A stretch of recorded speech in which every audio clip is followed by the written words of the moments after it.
د کتاب نوم پاتې شه باران دی.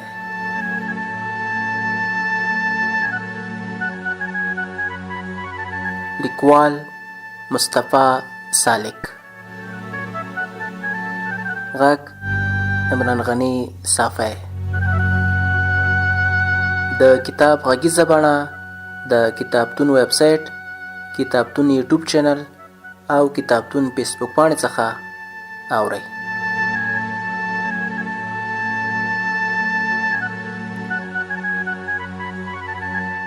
د خپرندویه ټولنې یادښت: پاتې شه باران دی. دا منظومه جمله پخوا د یوې پښتو سندرې برخه وه، خو اوس د یو پښتو کتاب نوم دی او کتاب همداسې چې د هغه د لیکوال مصطفی سالک پیژندګلوي ګرځېدلې. دا زموږ د وخت هغه کیسه ده چې د پخوانیو عشقي رومانونو غوندې د ګڼ شمېر لوستونکو زړونو ته لاره پیدا کړه. دا د مینې داستان دی، مینه هم د شرق مینه چې له یو پلوه اروا او بدن اغېزمنوي، خو بل پلوه دومره سپېڅلې چې ان په ټوله کیسه کې هلک و نجلۍ یو بل ته لاس هم نه ورکوي. پاتې شه باران دی کې د ښکلا له لویو سرچینو ګټه اخیستل شوې، له موسیقۍ اغېز اخیستل شوی، د شاعرۍ خوند لري، د طبیعت ښکلا هم پکې ده، تر دې چې د فلسفې څرکونه هم د دغه کتاب په ټولنیز ښایست کې ځای لري. د کیسې پلاټ، تلوسه، ډایلاګونه او نور پام وړ دي، خو دا کتاب د کیسې لپاره خپله داستاني ژبه لري چې ساده، روانه، خو د هنري تخنیکونو له پلوه شاعرانه او پیچلې ده. دا په څرګنده د مینې او سیزونکي کیسه ده چې ادب د ژوند لپاره یې بللی شو. خو که سم پام وشي، دا ناول د ژوند لپاره هم ارزښتمن پیغامونه لري. د جرګو ارزښت، ځنګلونه ساتل، د کډوالۍ ګټې، زیانونه، د پوهنې ارزښت، ناوړه دودونه او نور ډېر څه په داسې توګه بیان کړي چې پیغامونه هم ورسره مله دي. دانش خپرندویه ټولنې لومبی ځل دا کتاب کابو 11 کاله مخکې خپور کړی و. هغه مهال یوازې د شپون صاحب څو ناولونه یو شمېر لوستونکي پیدا کړي وو، خو تر دې کتاب وروسته ګڼو لیکوالو ناولونه ولیکل او خپاره شول. دانش خپرندویه ټولنه ویاړي چې پاتې شه باران دی ناول شپږم ځل لپاره خپروي. په 5م چاپ کې مو له پاتې شه باران دی ناول سره د یو شمېر لوستونکو خاطرې هم د کتاب په پای کې خپرې کړې وي. کیدای شي تاسې هم د کتاب تر لوستلو وروسته خپله تجربه ورسره پرتله کړې وي.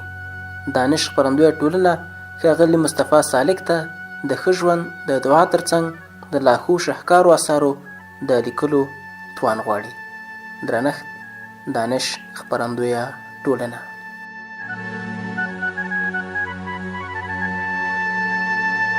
اهدا: د یو سپېڅلي تړاو په نوم چې په قاموس کې یې نوم نشته.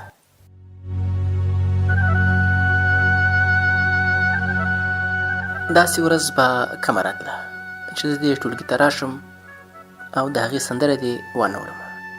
هغې به هره ورځ سندره ویله. په پیل کې خو به د هغې پر شونډو موزون کلمات زما لپاره یوه عامه سندره وه، خو د وخت په تېرېدو د هغې سندرې زما لپاره یو نوی خوند پیدا کړه.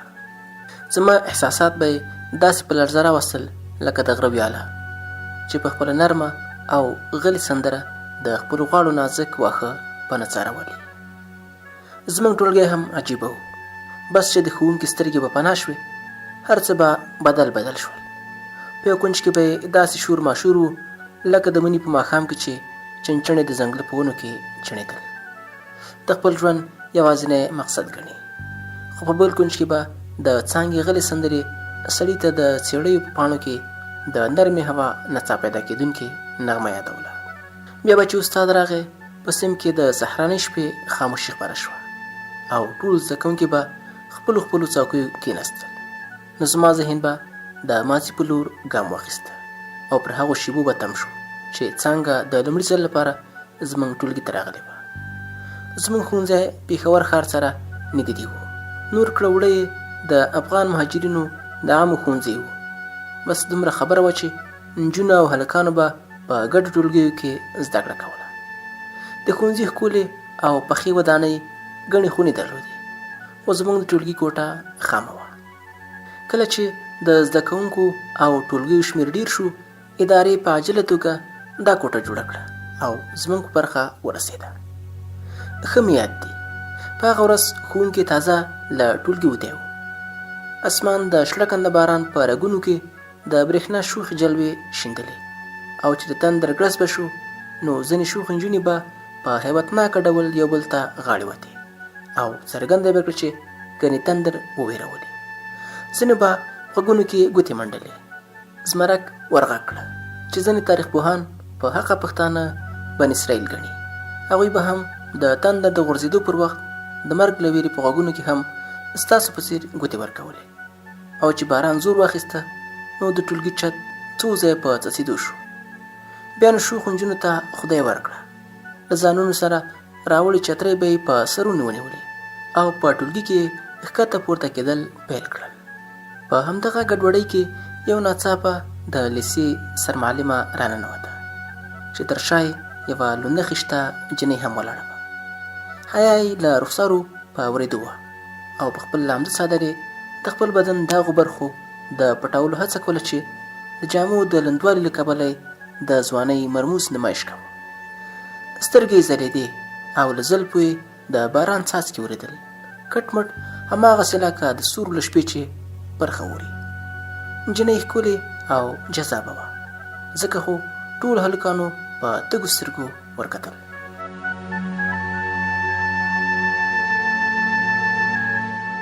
سرمعلمې وویل دا جنۍ څنګه نومیږي؟ کړه وړه او ځانګړتیاوې روایتي کلیوالې پیغلې بدیښي، خو زده کړه یې همدلته په پېښور کې کړې ده. بس له دې ګړۍ دا ستاسو د ټولګي ملګرې شوه، پرې پام به کوئ، زړه به یې نه ماتوئ او په درسونو کې به ورسره مرسته کوئ. خدای دې وکړي چې د ادارې دا هیلې پوره کړئ. دا یې وویل او جنۍ یې پرېښوده. زما تر څنګ څوکۍ تشه وه، راغله او کېناسته. دا څوکۍ د زرینې وه، په هغه ورځ نه وه راغلې، او چې سبا راغله پخه یې ورته پرېښوده. څانګه کېناسته، په ټولګي کې بیا خبرې پیل شوې، خو څانګه چپ چپ وه. کله کله به یې د اوږدو بڼو د پورته کولو جرات وکړه او په خپلو تورو بادامي سترګو به یې د ټولګي د لنډ تنګ چاپېریال جاج واخیسته. هر څوک به چې ښوونځي ته نوي نوي راغلل، اونۍ نیمه به غلي وو، خو بیا به یې له شوخۍ نه زړو شاګردانو امان غوښته. خو څانګه داسې ونه ختله. د وخت په تېرېدو یې خپله خاموشي وساتله. بس سهار سهار به یې د ټولګي نجونو ته په تت اواز سندره ویله. هلکانو به ډېر غوښتل چې له هغې سره خبرې وکړي، خو هغې به لکه د هوښیارې سیاستوالې خبره اوږدېدو ته نه پرېښوده، بلکې لنډه به یې غوڅوله. د هلکانو دا هڅې هم هېڅ بې هېڅه نه وې. څانګه له راښکونه ډکه وه، ښایست یې له حقیقته افسانو ته نږدې و. د نریو شونډو سرخي تازه غوړېدلې غوټۍ ته پاتې کېده، او چې مسکا به پرې خوره شوه تشبیه موندل به یې ناشوني برېښېدل. بنده ویل بس چې ورکتی مې. په څېره کې یو عرفاني راښکون و، صحرایي غاړه، نری ملا، هوارې هوارې نری سپینې ګوتې، بس د فطرت د تناسب او توازن غوره بېلګه وه. نور به درته څه ووایم؟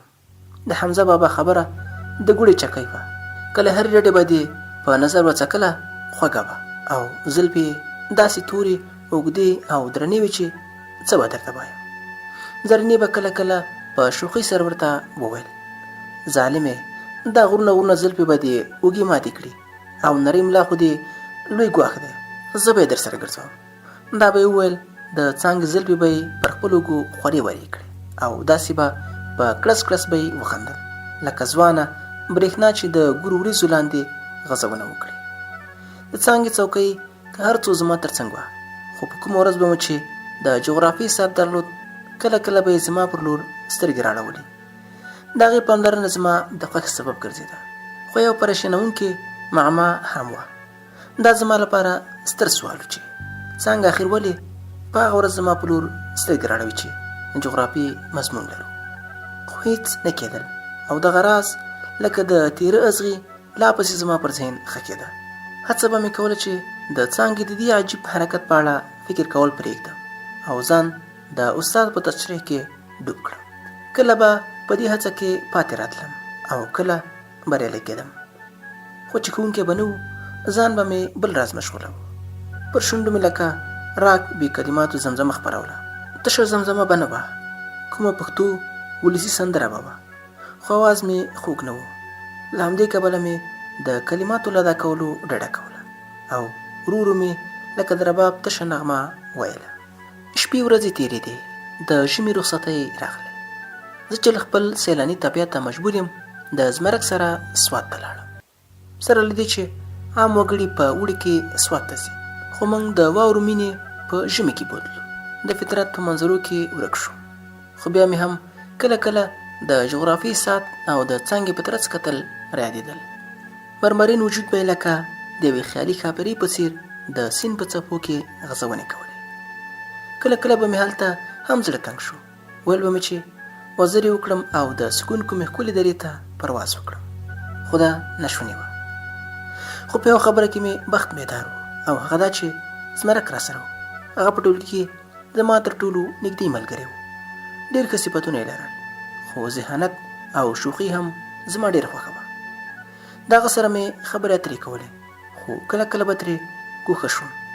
یوازې به مې د سیند سندره اورېده او د موجونو ښاماران مې په وړو کاڼو ویشتل. خو هغه هم پوه شوی و چې څه خبره خو شته. زما نه څو ګامه وروسته هغه هم د سیند په غاړه ناست او راډیو نه یې پښتو سندرې اورېدې. زما ذهن به هم کله ناکله د سندرې په لور اوړېده. په دې کې ناڅاپه د راډیو غږ بند شو. د زمرک غږ مې واورېده چې ویې ویل هیلو هیلو. چې ور مې کتل خپله راډیو لکه د ګرځنده موبایل غوږ ته نیولې وه او ویل یې هیلو غزنه وغزنه، دا ته په کومه دنیا کې ورکې؟ مړه سوات ته راشه، ستا خو نغمې خوښې دي. سیند نغمه وایي، د خوښۍ نغمه، ډېره خوږه نغمه. ما چې دغه دا پیغام واورېده لمن مې څنډ وهله او خواته یې ورغلم. ورته مې وویل ته وایې چې سیند د خوښۍ نغمه وایي، که زه خفه یم نو بیا د غم او ښادۍ د دې ګډون پایله به څه وي؟ ځواب یې راکړ چې ته خفه یې، د سیند ارامه به دې له زړه نه د خفګان ټول ګردونه لرې کړي او خوشحاله به شي. زمرکه ته چې څه وایې له یوې زاویې نه یې ښه وایې، خو زه په الحال دا نه غواړم چې فطرت ته تسلیم شم. زه به حاله له فطرته خوند واخلم چې د خپلې جذبې او تخیل په خم کې یې رنګ کړم. هغه مسکی شو او راته یې وویل تېره اونۍ دې د فلسفې کتاب څه واخیست چې اوس په غمونو کې ښکلا لټوي. سمه ده چې ته فطرت په خپل رنګ کې رنګوې، زه به په غوږونو کې ګوتې ورکړم.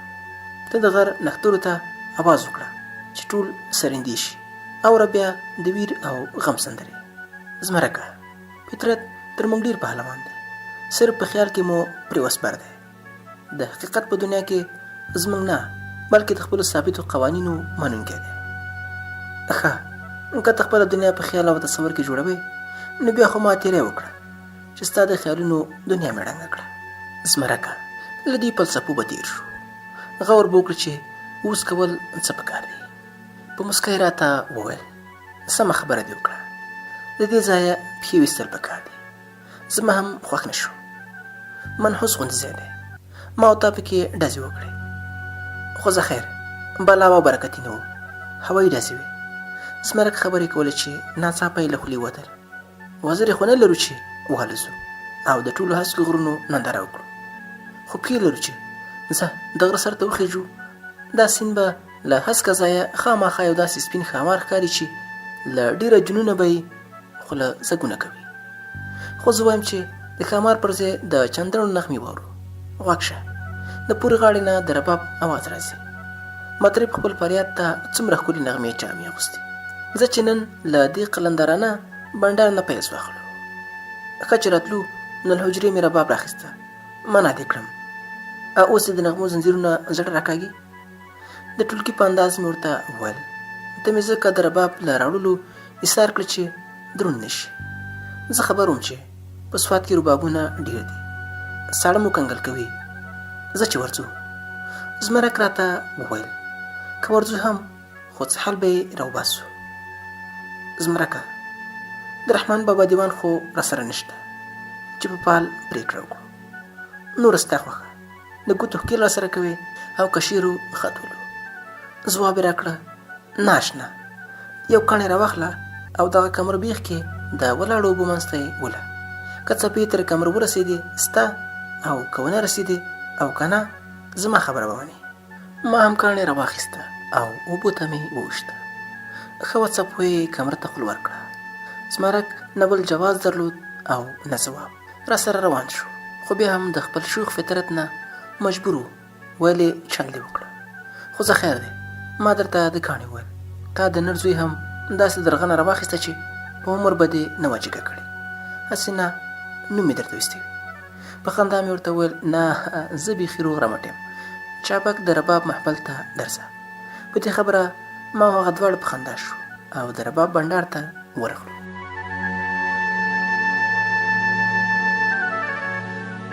بنډار ښکلی و. کلیوال سیلاني و. لویه کېږدۍ یې لګولې وه. د رباب او منګي غږ په غرونو کې داسې انعکاس کوه لکه ټول فطرت چې سندره وایي. د کېږدۍ په منځ کې اور بل و او څڼوړو زرمو ترې د اتڼ ځنځیر تاو کړی و.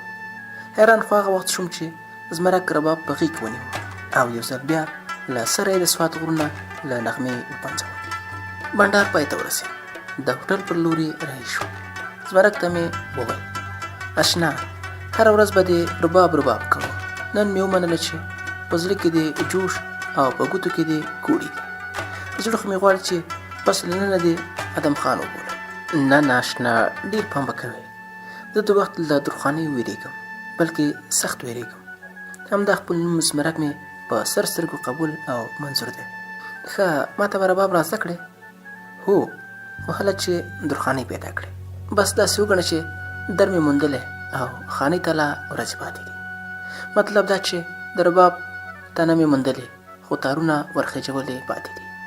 خو ګوره کله چې ما د خیالجان استاد نه رباب زده کول پیل کړي وو ګوډه مې ورته ایښې وه په داسې حال کې چې درخانۍ مې هم نه درلوده. ته خو یې درخانۍ لپاره زده کوې. په ګوډه کار نه کېږي. د شاتو بوتل به راته راوړې. بنده ته منظوره ده. ښه اوس دا راته ووایه چې درخانۍ بیبي دې چېرته ده؟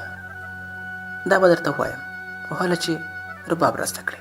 زمرک مسکی شو. ولې ځه دا د انتظار غر به هم پر اوږو واخلم. پوره استاد دی. مجبور یم چې اوس ژر تر ژره درته رباب در زده کړم. دا کار خو در په غاړه دی. خو زه چې اوس هوټل ته ځو. د هوټل کوټې ته چې ورننوتو زمرک په خپل کټ کې وغځېد او ما تلویزیون روښانه کړ. ایله مې ورسره پام اوښتی و چې زمرک په کټ کې اړخ بدل کړه او راغږ یې کړه. غزنه وغزنه. ځواب مې ورکړه هان. بیا رې څه په زړه وګرځېدل؟ هسې ما ویل چې خوشحال بابا پېژنې او که نه؟ هو څه ناڅه خو یې پېژنم خو دلته د خان موصوف یادولو ته څه اړتیا وه؟ اړتیا دا ده چې دا مهال زه او ته دواړه په سوات کې یو او خان بابا د دې سیمې په اړه د سواتنامې په نامه منظوم کتاب لیکلی دی. یو دو بیت یې راته یاد دی. تر کابل نه هوا د اوړي ښه ده. د کابل هوا ترخه ده د ده خوږه ده. په هوا کې د کشمیر په آب و رنګ دی. حیف دا چې کشمیر ارت دی سوات تنګ دی.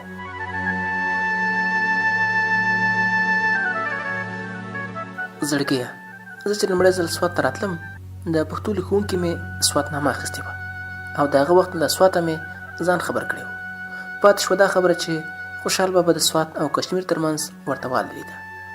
نو ما خو کشمیر نه دی لیدلی خو چې خوشحال بابا وایي خامخا به همداسې وي. ته یې مه منه خو زه د خوشحال بابا په جغرافیه پوهنه شک لرم. نه منم چې د سوات هوا دې تر کابله خوږه وي. ګوره ګیلمن کېږه مه. 4 موسمه دي. خوشحال بابا وایي چې په اوړي کې د سوات هوا د کابل هوا خوږه وي. معنا دا چې په نورو موسمونو کې د کابل هوا په شاتو لړلې وي. په دې خبرو زه او زمرک دواړه په خندا شو او بیا مو سره پرېکړه وکړه چې د جغرافیه پوهنې په اړوند په همدې خبرو بحث پای ته ورسوو او د خوب جزیرې ته د تللو هڅه وکړو. خو داسې نه شوه کېدی. د جغرافیې په اړه دومره ډېرو خبرو ټولګی د جغرافیې ساعت څانګه او د هغې په ترڅ کاته رعایت کړي وو. زمرک ویده شو خو زما به د څو شیبو لپاره هیله سترګې ورتلې. سهار شو او غرنۍ مرغانو په خپلو نغمو سره د لمر د لمړۍ وړانګو هرکلی وکړه. موږ چای وڅښل. د هوټل د پیسو بیل مو ورکړه. بکسونه مو اوږو ته کړل او د پېښور د موټرو اډې ته روان شو.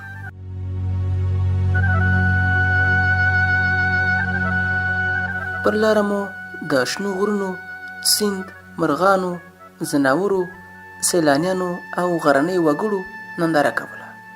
د واورین سوات د غرونو څوکې داسې برېښېدې لکه چې پیغلو ځانونه د سپینو زرو په پرېمانه ګاڼو پسلولي وي. یو ځای موټر ودرېده. ماشومانو رامنډې کړې. د دنداسې ګېډې یې پلورلې.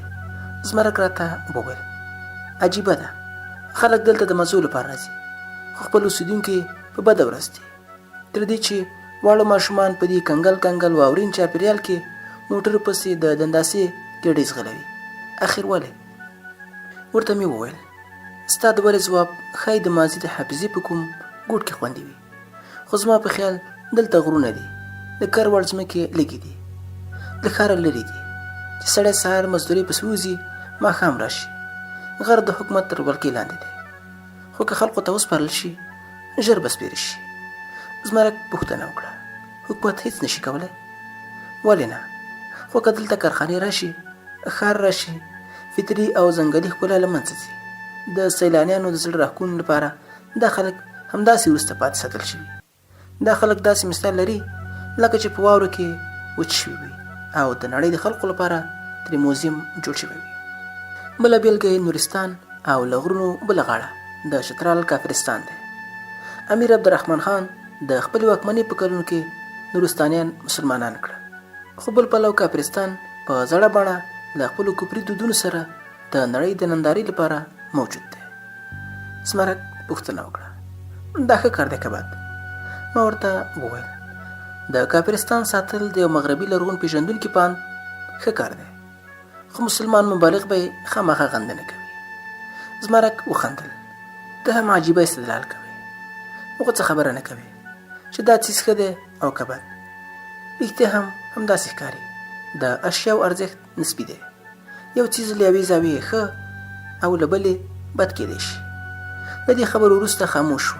نه پوهېږم چې زمرک د خیال په کومه جزیره کې و، خو زما د ذهن محور څانګه وه. دا دې مې وه چې کله به بیا د څانګه سترګې ګورم.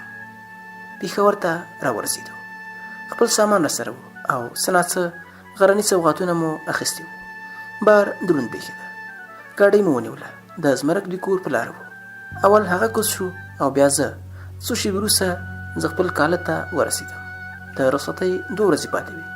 هغه هم په انتظار تېرې شوې او لیسې ته لاړم.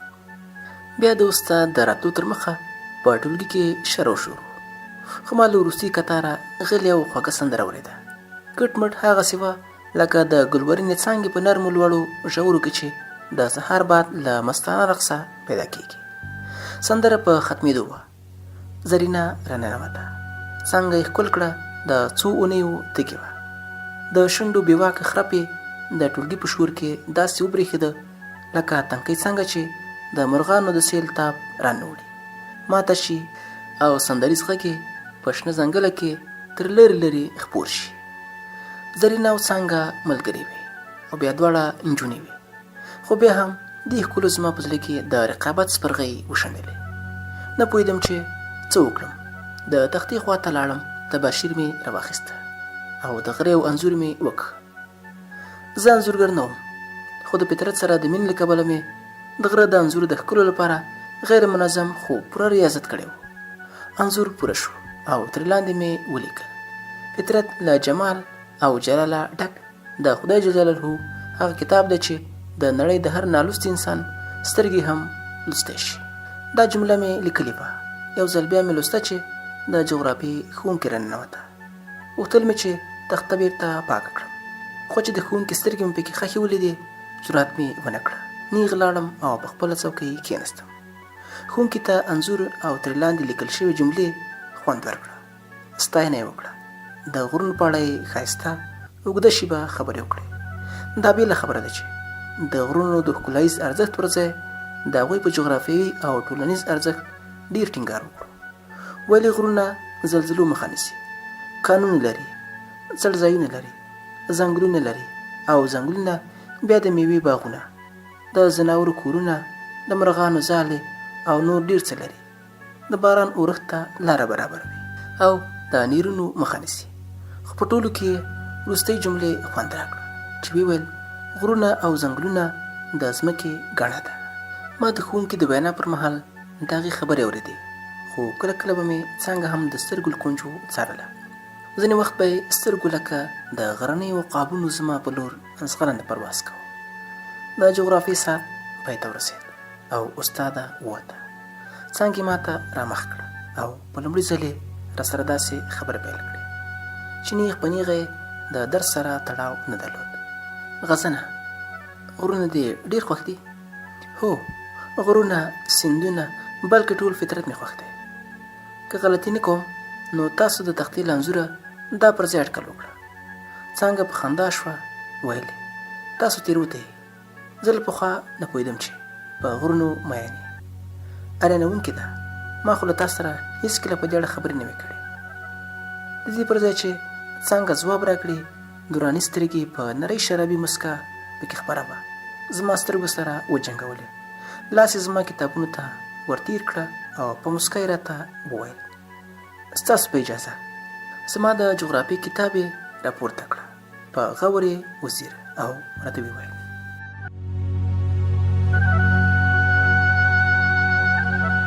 له کومې ورځې راهیسې چې ما ستا په کتاب دا عکس لیدلی، نو زړه ته مې پرېوتې چې غرنۍ سیمې دې خوښې دي او نننۍ انځورګري خو دې زما یقین د پخلي تر کوره ورسو.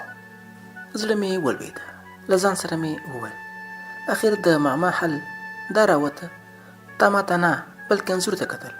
ما د سوچ په دریاب کې غوپې وهلې چې څانګې وپوښتلم د خیال مرغه دې له کومې شنې څوکې طوافونه پیل کړل. دا راته ووایه چې دا ښکلی عکس د کومې سیمې دی. نه داسې هم نه ده. د غرونو په شنو څوکو سربیره زما د خیال او زړه مرغانو له یو انسان هم طوافونه شروع کړي. په دې خبره هغه له حیا نه لکه مڼه سره شوه. زه هم د خپلې خبرې د اغېزې لاندې راغلم او د خبرو سر او تال مې مات شو. څو شېبې زموږ دواړو سرونه ښکته وو. داسې حالت و لکه چې ورته مې سپینه خبره کړې وي چې څانګې در سره مې نه لرم. خو بیا مې خپل شیندلي خواص راټول کړل او ورته ومې ویل دا عکس چې زما په کتاب لګېدلی دی زموږ د خپل هېواد یو ښکلې سیمه ده. دا بدخشان دی. ما د افغانستان ډېرې غرنۍ سیمې لیدلې دي، خو د بدخشان د فطري ښکلا په اړه مې یوازې کیسې اورېدلې او یو څو انځورونه مې لیدلي. نور نو داسې وګڼه چې شهزاده په نالیدلي مخ مین دی. څانګې، زه د بدخشان غرونه ډېر وخت په خوبونو کې وینم، خو له بده مرغه چې خپل منځي اختلافاتو زما لپاره هلته ورتلل د کاپیریو له قویقاپه هم ستونزمند کړي دي. بویه چې دا هیله به مې کله پوره کېږي. خبره تر همدې ځایه را رسېدلې وه چې د دري استاد را ننوته. څانګې په مسکا راته وویل یار زنده صحبت باقي. اوس به د حافظ ژبې ته غوږ شو.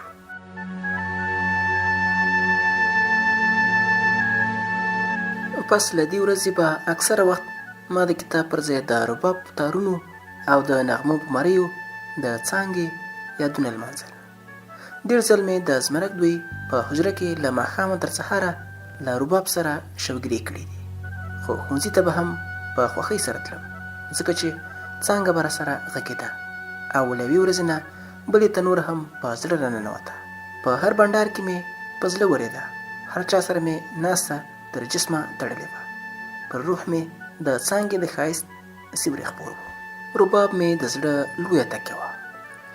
نغمو به مې ټول وجود سپک کړه. عجیب کیفیت و. داسې به برېښېده لکه چې د نغمې سیلۍ مې د مادي وجود ټول ګرد او غبار وړی وي. ټول روح یم، ټول سرور یم. لکه د اسمان د برجونو نوراني کوتره به په غېږې مرۍ وزرونه لوسم او د ابدي سمندر په سر د ښایست د ورکې جزیرې پر لور پرواز کوم. کله کله به مې احساس کوه چې پېښور کې نه یم، د یو شنه او څپانده سمندر غاړه ده. باغي موجونه راځي، د څانګې پښو ته تندي را رسوي او بیرته ګرځي. زه یې د سترګو خاموشه توپان ته له ربابه ژبه په پور اخلم او د سمندر د لافاني سندرې برخه یې ګرځوم، هغه چې کائنات یې لازاله تر ابد اوري خو مړېږي پرې نه. د رباب نغمو به زما په وجود کې نه یې رکېدونکی انګار شینده او په غرونو غرونو آتش فشان به وړېده، بیخي هغسې لکه وحشي سیلی چې پر یو بوټي لګېدلی اور پر ټول ځنګل خپور کړي، هغه چې لامده نښتر او وچې څېړۍ یو شان خپلې غېږې ته ورکاږي، لمبه یې اسمان ته خوله ورکوي او له جلاله ډکه سندره وایي.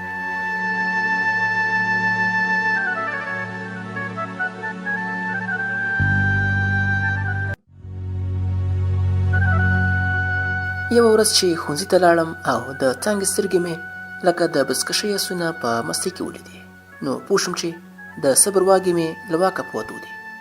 ټوله ورځ نشه وم، روایتي لاره مې غوره وبلله او نیت مې وکړ چې لیک ورته ولیکم، خو ویره هم راسره وه. ما ویل هسې نه چې وړاندې تر لوستو مې لیک ونه څیري، خفه نه شي. که خفه شوه په هر قیمت به یې په غلا کړم، خو که لیک مې د ایمرجنسي تر سرلیک لاندې راغی ښه به ونه شي، بلکې وبه شرمېږم. د ایمرجنسي اصطلاح زموږ په ټولګي کې ځانګړې معنا لرله او هر څوک پرې پوهېده. د ویرونکو اټکلونو هم له خپله هوډه ونړولم، قلم کاغذ مې راواخیستل او د خط په لیکلو مې داسې پیل وکړه: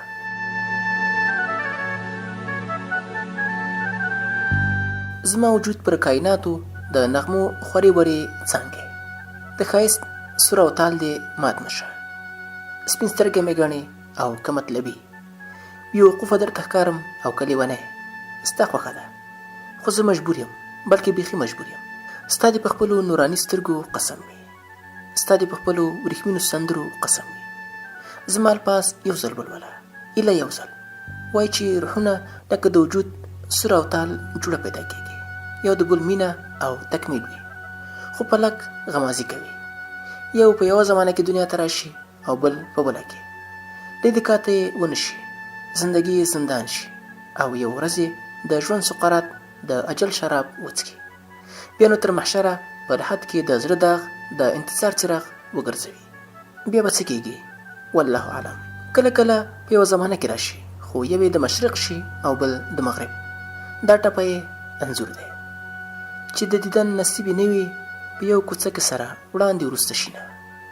خو کله کله زمانه زرینه پروزینه وکړي او دواړه روحونه د یو چم ګاونډ وګړي کړي، ادم او درخو لا هم دوی نه وو. ته زما له وجود جدا شوې څانګه یې، خدای ته وګوره، نیمګړی مې مه پرېږده، تکمیل راوبخه، تر ځوابه مې د انتظار چاړه په زړه ښخه وګڼه. خزن. سبا چې ښوونځي ته لاړم لیک لا زما په جیب کې و، خو پوهېدم چې ساعت په ساعت مې خپل خواص بهلم، کېدای شي حالات مې هغه مجرم ته ورته و چې د پولیسو مرکز ته یې بم وړی وي.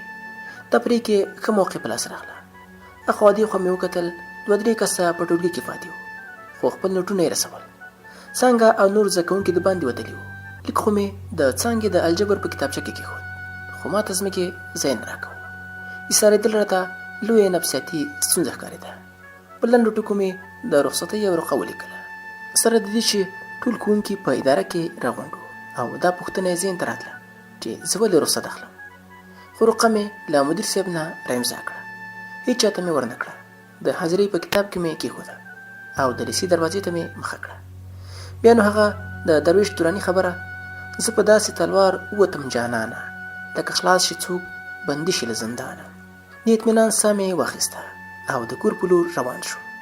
په کور کې هم مضطرب وم، ځان ته مې مشغوله کتله، ځان سره مې فکر وکړه فلسفه چېرته سته او لاین حله ماما کېدای شي چې د څو شېبو لپاره مې په خپله دنیا کې ورک کړي، خو خوند یې رانه کړه. توري ګونګ شوي وو، بې معنا تورې کرښې د کاغذ پر سینه غځېدلې وې، هېڅ یې نه ویل. تلویزیون مې روښانه کړه، هغه هم د مهمو عکسونو او ګډوډو اوازونو امتزاج و. رانه هېر دي چې تلویزیون مې بند کړه او کا روښانه پاتې شو. له کوره ووتلم او د زمرک د حجرې ته لاړم. رباب مې له میخه راکوز کړه، خو ګوتې مې رېږدېدې، هېڅ یوې نغمې سور نه نیوه. بېرته کور ته راغلم، له پریشانۍ ډکه شپه راخوره شوه، کله ویښ کله ویده، خو سهار شو. لمونځ مې وکړه، نیمه پیاله چای مې وڅښه، له ځان سره مې کرل ریبل چې لاړ شم او که نه. څه به راته وایي، لیک خو یې حتما لوستی دی، ځکه چې نن بیا الجبر لرو او پرون معلم کورنی کار هم راکړی و چې لوستی وي څه به یې ویلي وي هسې نه تر پایه یې لوستی نه وي ټوټه ټوټه یې نه وي کړی وه خدایه ایمرجنسي نه شي زړه نازړه خو توکل مې وکړه ښوونځي ته لاړم او ټولګي ته ننوتم سلام مې واچو خو د شیندلو خواصو له کبله پوه نه شوم چې چا راته علیکم سلام ویل څنګه راغلې وه چې ور ومې کتل په څېره کې حیا او حریت خاموشه ښکلا پنځولې وه نوراني سترګې ښکته وې د اوربل ویښتان یې بار بار له تندي ښورېدل او هغې په آرام سره په خپل لاس پورته کول پوه شوم چې لیک یې لوستی خو د ځواب اندازه یې راته نه لګېده ما لا په تصور کې د اټکلونو غوټې پرانیستې چې پیکۍ د تختې له مخه چیغې کړې ایمرجنسي ایمرجنسي ایمرجنسي له دې سره په ټولګي کې داسې خاموشي خپره شوه چې استاد په ټینګار هم نه راتله دا لومړۍ ورځ نه وه د ایمرجنسي غږ په تل له ځان سره خاموشي راوسته پیکۍ وویل حسب معمول بیا ایمرجنسي کیس دی یو چا ته محبت نامه لیکل شوې ده چې ستاسو پاملرنه ورته راړول غواړم زړه مې درز وکړه له ځان سره مې وویل هماغه څه وشول چې ترې ډار مې درلوده تر 12مه راورسېدم په ایمرجنسي کیس کې نه وم راغلی خو نن ګیر شوم او پوخ ګیر شوم لیک د پیکۍ په لاس کې و خو د شاګردانو د تلوسې لپاره یې خبره اوږدوله او نه یې لوسته پوښتنې یې کولې چې دا لیک به چا لیکلی وي او چاته که څوک سم ځواب وایي یو خودکار قلم انعام لري چا شوخې جنۍ اواز ورکړه زرینې به څانګې ته لیکلی وي څانګه لکه د تصویر څانګه غلې وه خو زرینې له وروسي کتاره وویل هغه تیر شول چې مې مینه په غلا غلا کړه اوس په درس جهان رسوا ده په غلا نه ده زموږ خبره خو ایمرجنسي نه ده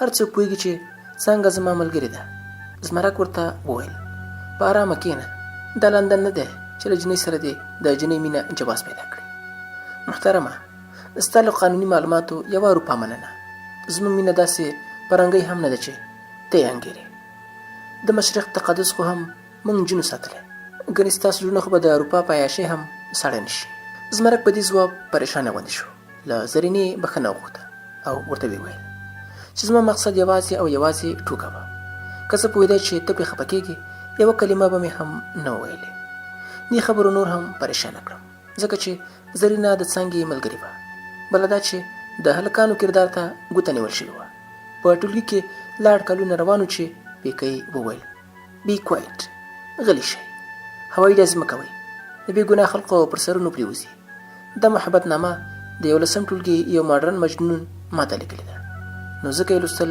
هم مناسب نه ګڼم دې خبرې سره مې زړه ښه شو خو بیا هم پوره ارام نه و شاګردانو پیکۍ ته چیغې کړې نه نه نه نه نه یې منو اوس به یې خامخا لولې پیکۍ هم شرمېده او هم خندېده ویل مجنون صاحب په یو پاکټ کې د ماتهوري او شاروخ خان پوسټ کارډ او یو لیک لري د هلک نوم په حاضر ساعت کاڼي کېږدو خو لیکلی واورئ مای ډارلنګ پیکۍ آی لو یو ته زما ډېره خوښه یې ځکه چې ستا سترګې د کاجل او شونډې د ماتهوري دي نو د خیبر هسپتال مخې ته چې کوم د اوسپنې هوایي پول دی له هغې نه به هغه مهال سړک ته راټوپ کړم چې د ښوونځي د نجونو موټر تېرېږي پرېږده چې چخپیټ مې کړي او که له رخصتۍ نه وروسته د ښوونځي مخې ته د شیرو کاکا له دوکانه د پانتا بوتل واخلي او ویڅکي په لیدو به دې زه وګڼم چې ته ما سره محبت کوې زرینې له شوخۍ نه په ډکه لهجه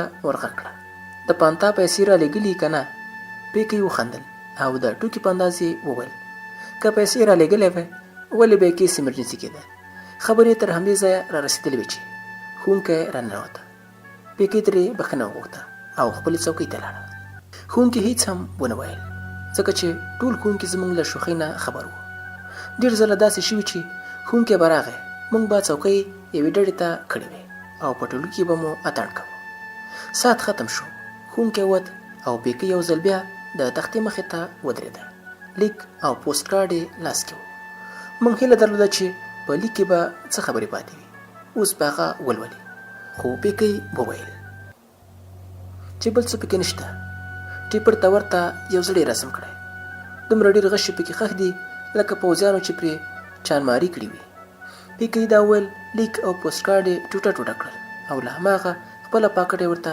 تابوت جوړ کړه زموږ د ټولګي نجونو ته کله کله همداسې محبتنامې راتلې، خو ټولو ژمنه کړې وه چې د ایمرجنسي په اعلان سره به یې د ټول په مخ کې لولي، بیا به یې ټوټه ټوټه عاشق ته ورلیږي. خو د خدای فضل دی هیڅ عاشق په لیک کې په ورکړي اختار وفا نه کوله. نجونو به په خپل دې کار ویاړ کوه، خو په هلکانو دا خبره ښه نه لګېده. کله کله به یې په ټوکه کې ویل چې نجونې دغه محبتنامې د کورنۍ له غوړ پټې په تشنابونو کې لولي، که خوند یې ورکړه خو هماغسې په مینه ځواب ورکوي، او که لیک یا شخصیت یې بې خونده وي نو بیا یې په ټولګي کې ایمرجنسي کړي، او کله کله به یې د نجونو نه د هلکانو انتقام په بل ډول اخیسته. په خپله به یې ځانونو ته د نجونو لخوا لیکونه لیکل، د ایمرجنسي تر عنوان لاندې به یې لوستل، او بیا به یې د نجونو په څېر ټوټه ټوټه کول. خو ډېرې نجونې د دوی پر دې چل خبرې وې. ساعت پسې تېرېده، خو څانګه خاموشه وه. د رخصتۍ زنګ ووهل شو. څانګې ته مې کتل چې ماته له ټولګي ووته. زه هم کور ته لاړم، سره د دې چې د څانګې په یو دوه خبر نه شوم، خو بیا هم له تېرې ورځې نه مې پریشاني کمه وه، ځکه چې د ایمرجنسي له شرمه بچ شوی وم. بل سهار چې ټولګي ته لاړم څانګه راغلې وه. زما د سلام سره یې ایله یو نظر راوکتل. د یو مرموز سرور احساس یې راکړه. په سپینه منګول یې راپرېوتې زلفې پورته واړولې او ځان یې د کتاب په لوستلو مشغول کړه. د ورځې په تقسیم اوقات کې جغرافیه هم لیکلې وه، خو څانګې په غلطۍ هم نه راکتل. لومړي ساعتونه پای ته ورسېدل. تفریح شوه. څانګه وروستي کتار ته لاړه. زرني سره کېناسته. نور نجونې او هلکان بهر ووتل. ما په ځان کې د وتلو تاب نه درلود. ناست پاتې شوم او ځان مې د فزیک د سوالونو په حلولو بوخت کړه.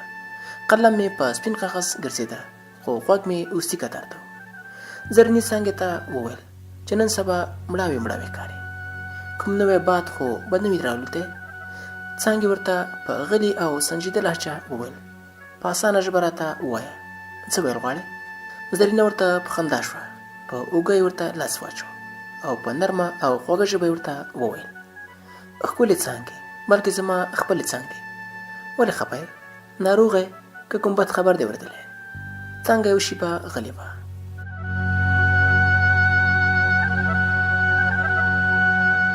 داسې ښکارېده چې د هغې دا خاموشي به زما زړه هم خاموشه کړي.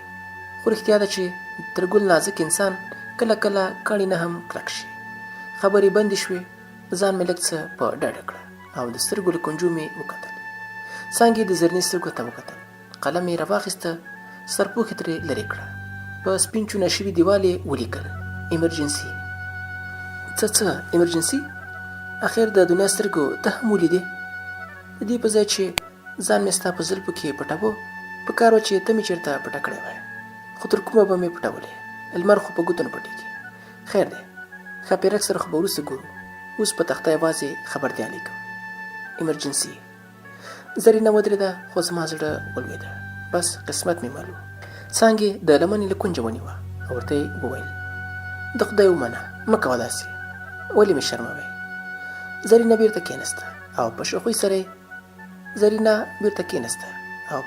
سره یې څانګې ته وویل ښه صاحبې، چې راز په راز ساتې نو بیا ځان ولې خپه کوې؟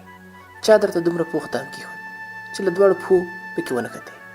دا ماهر ښکاري څوک دی چې په هوا یې درته ایمرجنسي دام کېښوده او ته یې ونیوې؟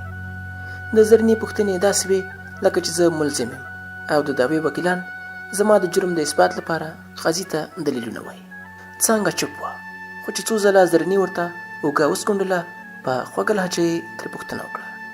ما ورته د سترګو له کونجو وکتل چې څانګې راته ګوته ونیوله. په زرني مې هم یو سرسري نظر تېر کړه. د غم او ښادۍ ګډ احساس یې په څېره کې وپړکېده. دواړه څو شېبې غلې پاتې شوې، خو زرني سکوت مات کړه. دې صاحب خو کله د ښایست وجود نه مانه او کله به یې په مینه شک کوو. واه شیخي څه شوه؟ هغه فلسفې په کومه لاړې؟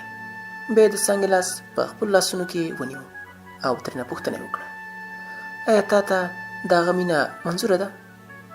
څانګه غلې وه او زما پر ژبه د دعا الفاظ ښویېدل. بس حالات مې داسې وو لکه مجرم چې قاضي ته مخامخ ولاړ وي. یو خوا خوږه ازادي وي او بله خوا اعدام، خو خبره تر بلې نیټې وځنډېده. د ښوونکي سلام د چاپېریال هغه خاموشي ماته کړه چې د څانګې ځواب ته منتظره وه. څنګه هم راپاڅېده او په خاموشو قدمونو خپل ځای ته راغله. زنګ په پرله پسې ټینګون څنګه هم راپاڅېده او په خاموشو قدمونو خپل ځای ته راغله. د زنګ په پرله پسې ټنګولو درسي ورځ پای ته ورسېده.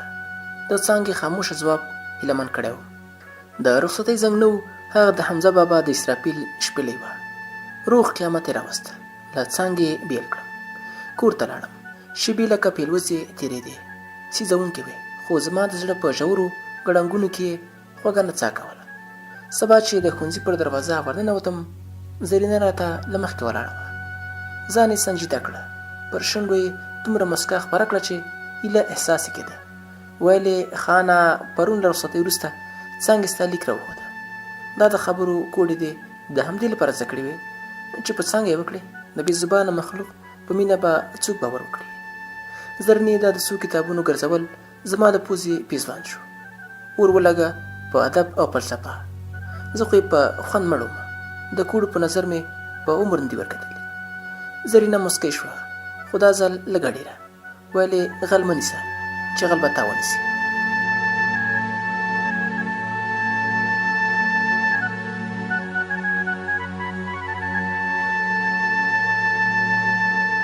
کار دې هم کړی او په الفاظو کې سپرغې هم شیندې. رښتیا یې ویل. زه هم لږ جذباتي شوی وم، خو صرف په دې خبره چې زما مینه یې د خبرو استادي ګڼلې وه. دا ځل مې په نرمه لهجه ورته وویل: ګوره زرینې، خیر دی، هغه لیک به پر ځای پرېږدو. ته زما د سترګو خاموشه موسیقیت وګوره. آیا د څانګې تصور پکې نه ناڅي؟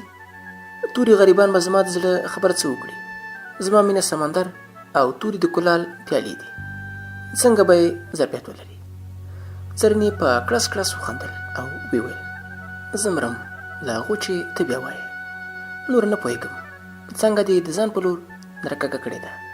پخوا را باندې ښه لګېدې، اوس را باندې بد لګېږي، خو څومره چې را باندې بد لګېږي هومره را باندې ښه هم لګېږي. ورته ومې ویل: د لپازۍ تور په ما لګوي او ماما ته وایې هم در باندې اوس ښه لګم هم بد. ویلې پوخه استاده، ماشوم مه جوړېږه. که هم را باندې د څانګې له مخه لګېږي او بد هم.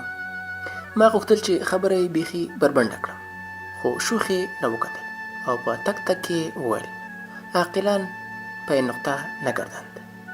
زه هم ورپسې غلی غلی د ټولګي په لور روان شوم. چې ننوتم، سترګې مې د څانګې څوکۍ ته وې. لکه د برېښنا پړکې په ځغلند ځلېدونکي نظر راوکتل او سترګې دوه مستې توتکۍ وبرېښېدې. هغه توتکۍ چې د سرور په وزرونو له شنې څانګې والوځي، په ملاق ملاق تېرې شي، خو د خوږې سندرې په څېر یو مرموز خوند د فضا په رګونو کې پرېږدي. زه هم لاړم او په خپله څوکۍ کېناستم. د ټولګي نګران ښوونکی راننوته، د تختې تر څنګ ودرېده او داسې خپله وینا پیل کړه: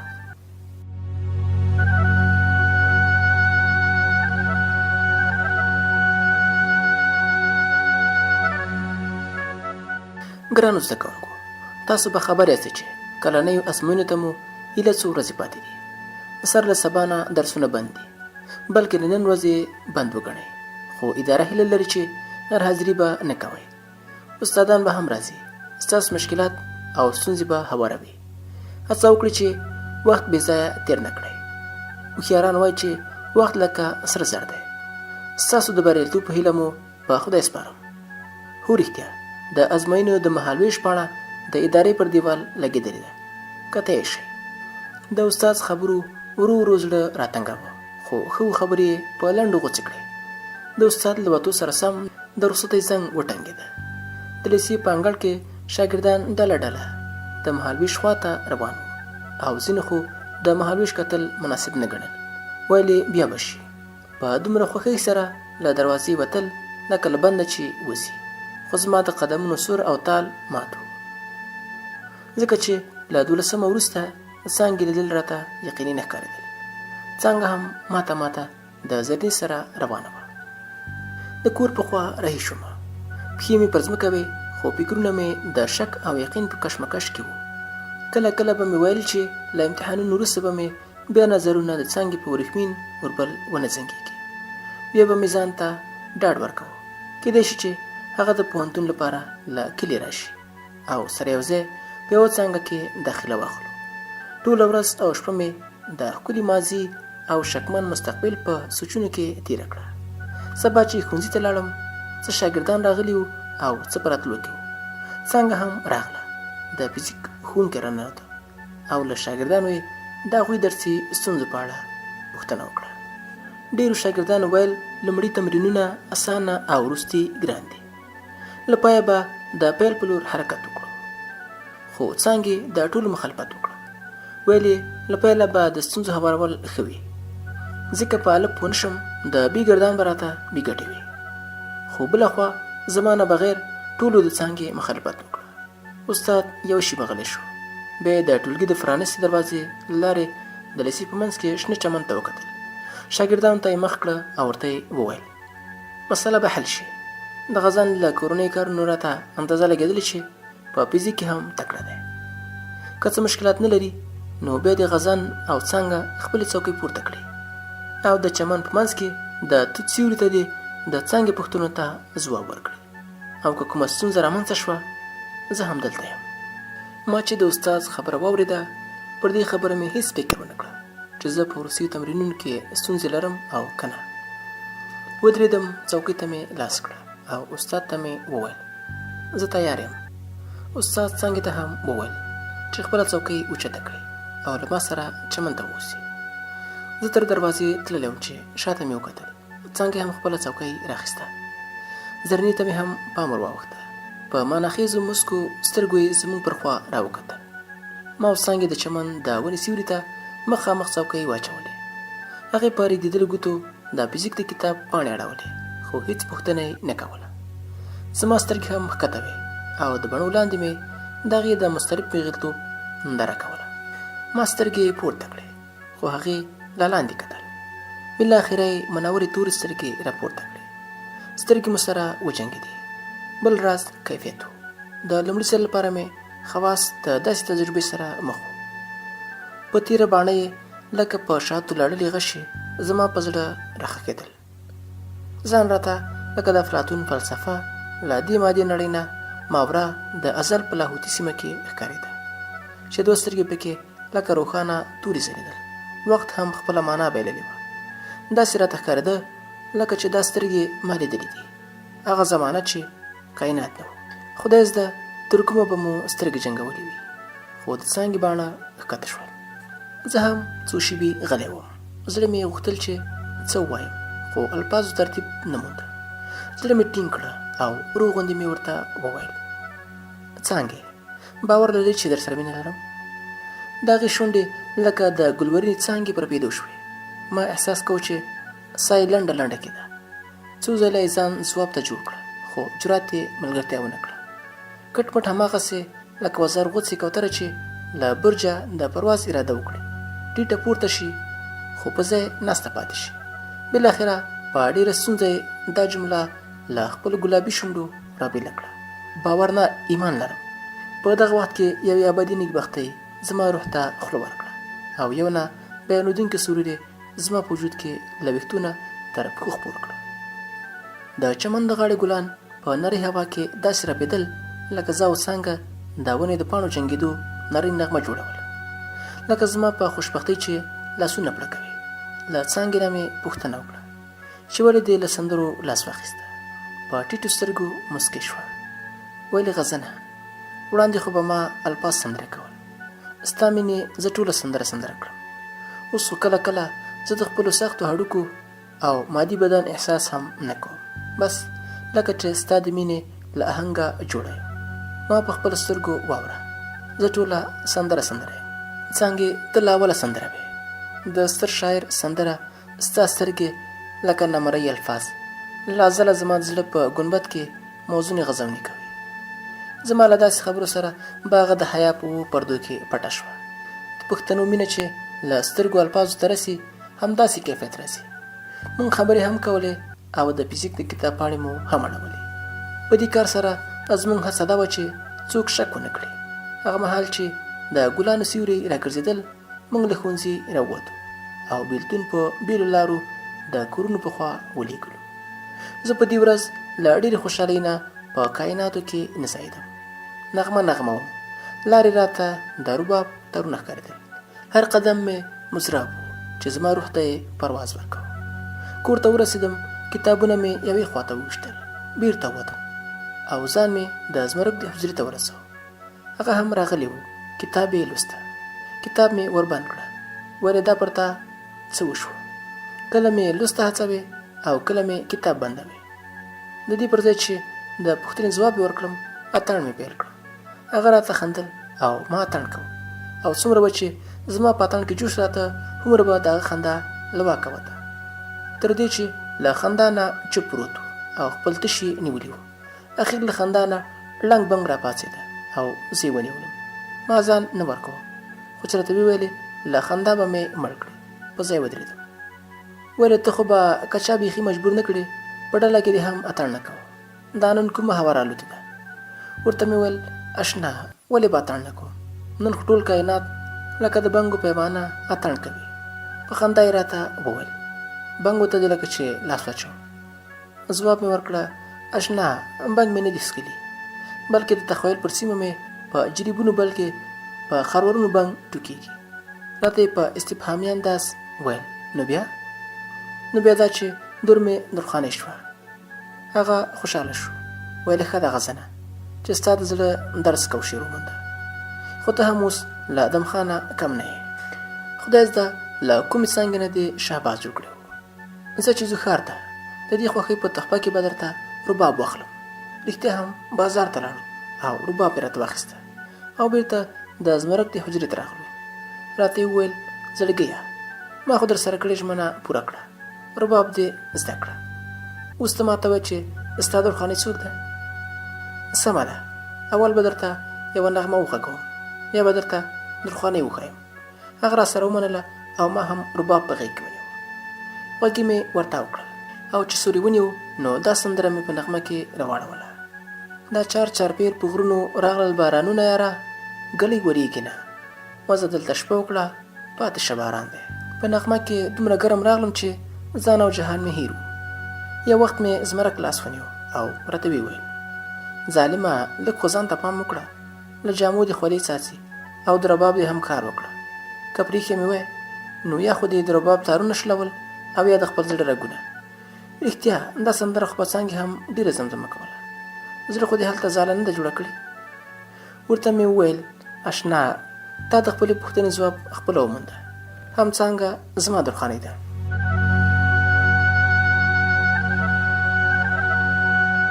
وا غزنه څه غرنی ګلاب دې انتخاب کړی دی، په هر طول پوره دی.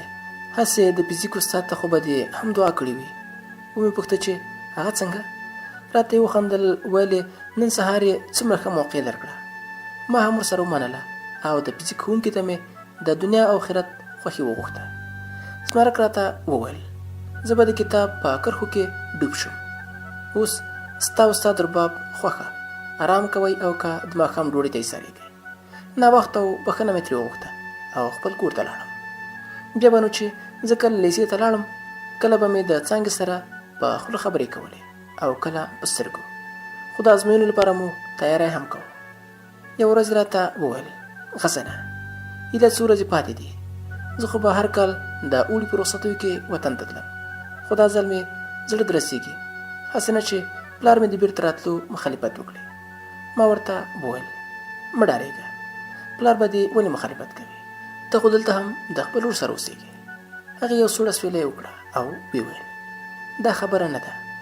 د لیسې په دور کې هم د کلي خلقو زما د پلار په هکله پس پسک کوو چې پیغله لور یې مکتب وایي، په کلي کې خو بیبي شي غټ څادر په سر کړي. خدای خبر چې پېښور کې څنګه ژوند تېروي. زموږ خلک بل راز دي، هغوی وایي چې هلک هم پاکولتۍ شي نو له اسلامه لاس وینځي او د نجونو لپاره خو د پوهنتون تصور هم نشي کولی. اخر پلار غریب به مې تر کومه په غوږونو کې مالوچ ګرځوي. غزنه زه خو ډېره پریشانه یم، خدای زده څه به کېږي. د څانګې خبرو خپه کړم، سترګې مې لمدې شوې. له ځان سره مې وویل اخر تر کومه به موږ داسې یو، کله به زموږ د غرونو په جنګ ځپلو کنډرو کې د ړکیو په ځای د علم څراغونه روښانه شي. خو بیا مې خپل ځان په کابو کې راوسته او څانګې ته مې داسې ډاډ ورکول پیل کړه. څانګې مه خفه کېږه، داسې به نه کېږي. ستا پلار د ناوړو روایتو خلاف بغاوت کړی دی چې ستا د ښوونې روزنې دومره غم یې وخوړ، خامخا به دې پوهنتون ته هم راپرېږدي. خو دا راته وایه چې پوهنځی به کوم انتخابوې؟ ته ووایه ته به کوم پوهنځی انتخابوې؟ ما ورته وویل زه خو ستا مینې د سندرو خبرو او رباب سره اشنا کړم، ادبیات به ووایم. که زه خبره درته وکړم زما هم ادبیات خوښ دي. د ادبیاتو د ښوونکي دا خبره مې په زړه لګېدلې چې ادب د ژوند تفسیر او د هغه د بدلون لپاره وسله او استدلال دی. زما هم دغه هڅه ده چې ژبه او استدلال زده کړم چې په ټولنه کې کره او کوټه خبرې او روایتونه بیل شي، نو بیا به بدلون هم امکان پیدا کړي. ګنې ګمان مې نشي چې زموږ د پرمختګ دا وړې شړی شي. خو رښتیا دا راته وایي چې رباب دې د څه لپاره زده کړه؟ په مسکا مې ورته وویل په رباب کې مې تا پسې ویر کوه، دا لنډۍ دې نه ده اورېدلې؟ رباب زما په غېږ کې راکړه، زه مې د خپلې ځوانۍ ویر پکې کوم. غزنه اوس هم ویر کوې؟ نه اوس خوشحاله یم. نو بیا ولې راته د ویر لنډۍ وایې؟ که غوږ شه بله درته وایم. خدای دې زما د غېږ رباب کړه چې اننګي دې لکه غوږې تاوومه. لنډۍ مې وویله خو سمدلاسه پرې پښیمانه شوم. هیڅ نه شو کېدی. اوبه له ورخه تېرې وې، څانګه له حیا نه لکه ماڼه سره شوې وه. اوږده باڼه یې ښکته کړه او غلې شوه. څو شېبې ما نه هم د خبرو چل هېر شو، خو بیا مې د لنډۍ د اغېزې د پټولو په نیت ورته وویل رښتیا له ازموینې وروسته به په لیسه کې د کانکور کورسونه پیلېږي، ته ورته ایستارېږې او که وطن ته به ځې. خبرې یې پیل کړې خو لهجه کې د لنډۍ نه د راپیدا شوې حیا رنګ محسوسېده. ویلې نه ورور مې د ازموینو نیټه پلار ته لېږلې ده، راځي به زه نشم ایستلی، البته کتابونه او نوټونه به له ځان سره یوسم. که پلار مې د لوړو زده کړو لپاره قانع کړی شو چمتووالی به هم ونیسم او کانکور ته به هم ځان ورسوم. امتحانونه راغلل او تېر شول. د خدای په ځلو زه څانګه او زمرک په ښو نمرو بریالي شو. د پیل په ورځ مدیر صاحب ټول زده کوونکي په کتار ودرول او ویې د 12م ټولګي د زده کوونکو لپاره مېلمستیا ترتیبوو. د لیسې ټولو شاګردانو ته بلنه ورکوو. د بریلیکونو ورکړه او یو سټیج ډرامه د غونډې برخې دي، خو چای شربت او ځینې نور څه به هم وي. هیله من یم سبا به راتلل نه هېروئ. والسلام.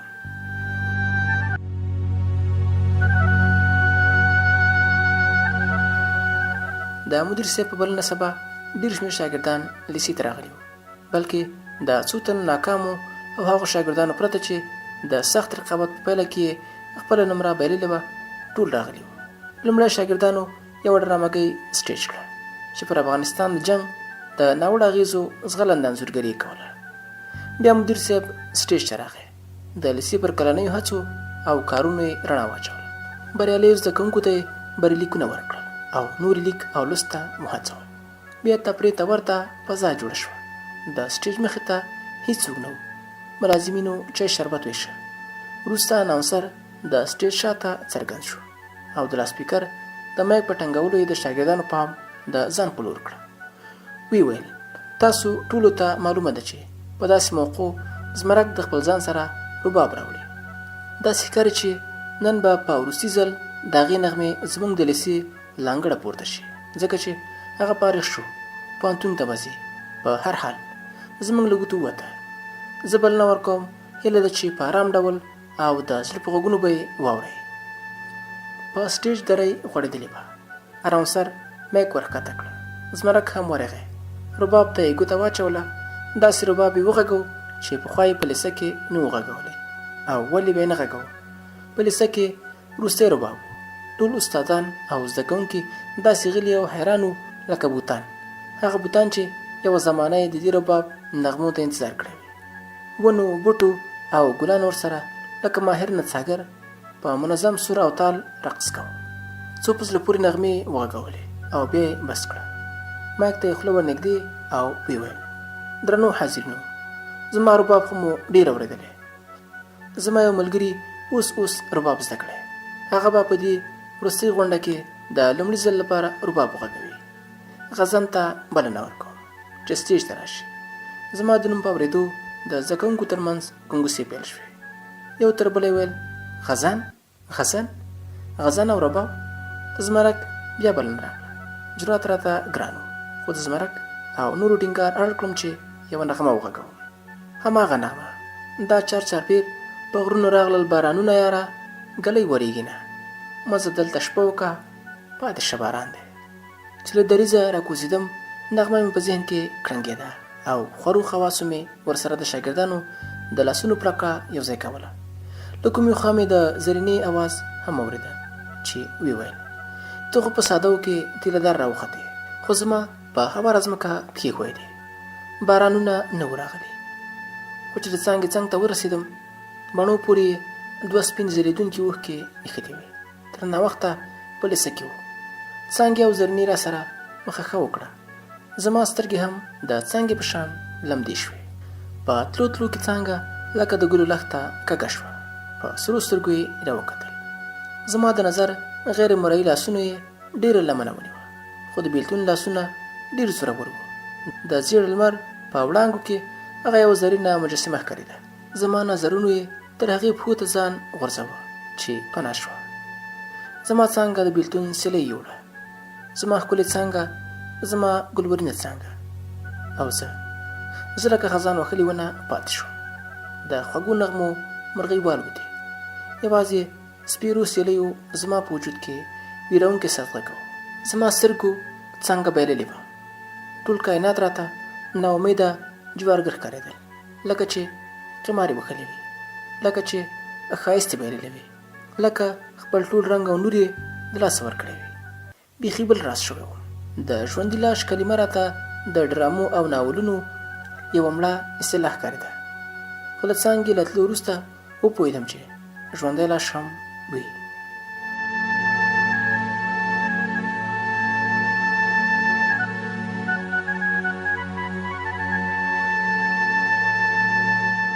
د کانکور کورسونه هم پیل شول. زه او زمرک هم ورتلو، خو زما ذهن به لږ وخت په ټولګي کې و او ډېر وخت به بل ځای، هغه ځای چې لا مې د سر په سترګو نه و لیدلی.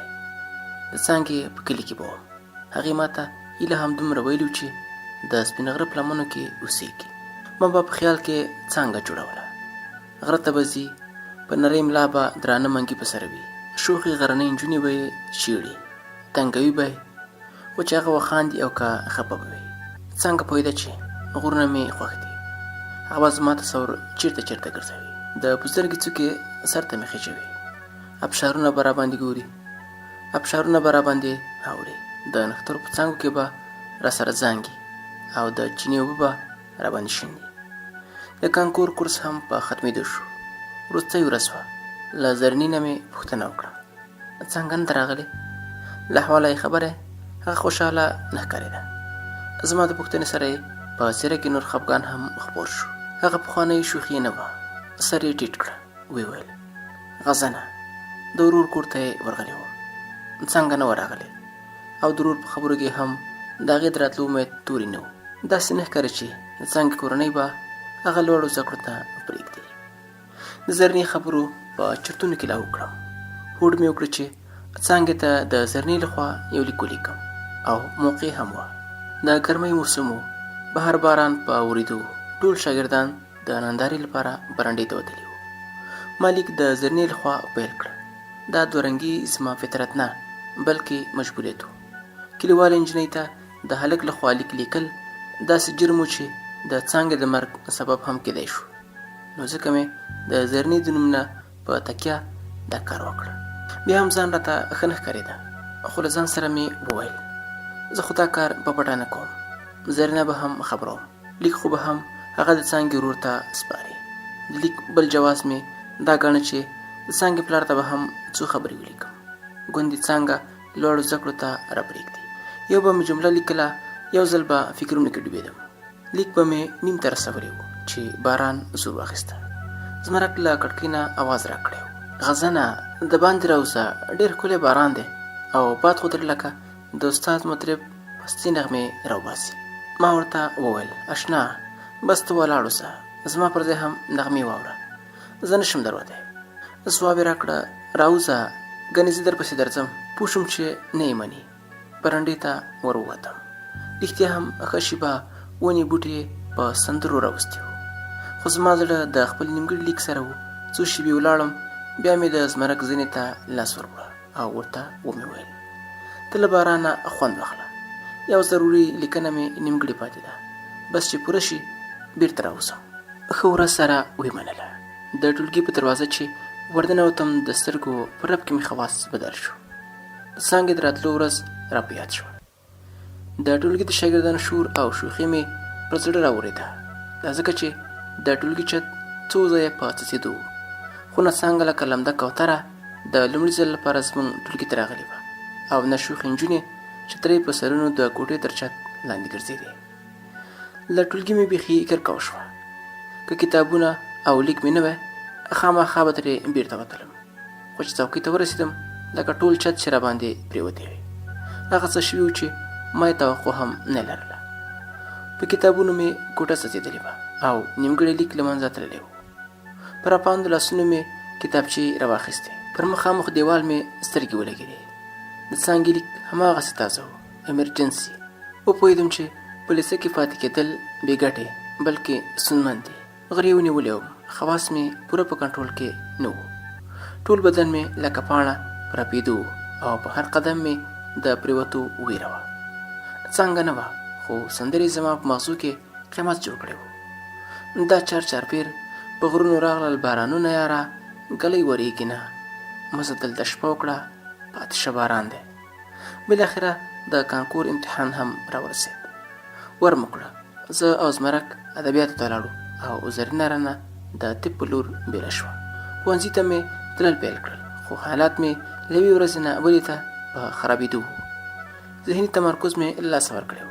د استادانو درسونو ته مې پام او توجه نه شوه کولی.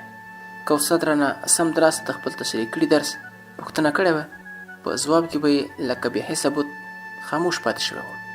ایله یو استاد داسې و چې زما باغي پام به یې رام کوو، او ځکه چې د مینې او ښکلا قدردان و، ټول کائنات به یې په همدې محور ګرځول. خو کله کله به مې د هغه خبرو ته هم پام نه و. یوه ورځ زمرک د پوهنتون کانتین ته بوتلم او راته یې وویل: د څانګې بېلتون لکه کمان په ملا کوږ کړې، هېرولی نه شي. په حریت سره مې ورته وویل: څانګه هېرول؟ ایله خو یې د یادولو وخت راغی.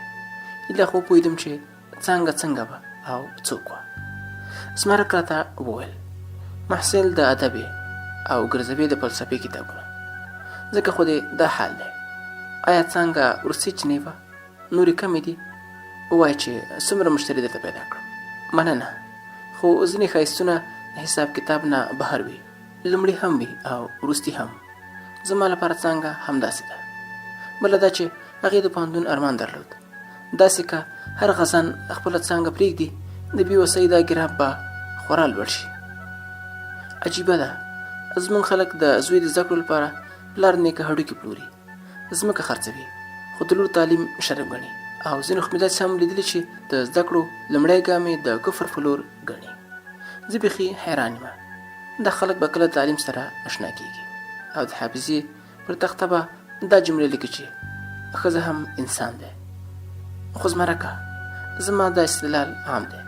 په خاص ډول هغه زما معشوقه ده، ماین یم پرې، هجران یې اور دی، سیزي مې، ایره کوي مې، او بیا زه خو مجبور یم د خپل تقدیر او فطرت په لاسونو کې ګیر یم. د خوشحال خان بابا دا شعر سمه خبره لري: زه خو شرابي یم، شیخه څه راسره جنګ کړې، برخې ازلي دي، کاشکې ما د ځان په رنګ کړې. له دې وروسته زمرک هېڅ ونه ویل. څو شېبې غلی و، بیا یې ساعت ته وکتل. ویل یې: ټولګي ته د تللو وخت دی، ورپه شو. ما هم ورسره خوښه کړه. کانتین والا ته مو پیسې ورکړې او د ټولګي په لور مو مخه کړه. سبا چې زمرک ولیدم، بیا یې کانتین ته بوتلم. ویل یې: څه مې درته راوړي؟ ومې پوښته: څه دي؟ ویل یې: که درته یاد وي، ما په سوات کې درته د چا نوم اخیستی و. نومونه خو ډېر وو، خو یو پکې یاد ساتلو وړ نوم و. ما لا غور کوه چې راته یې وویل: بس دی، په حافظه زور اچول درته ښه نه دي.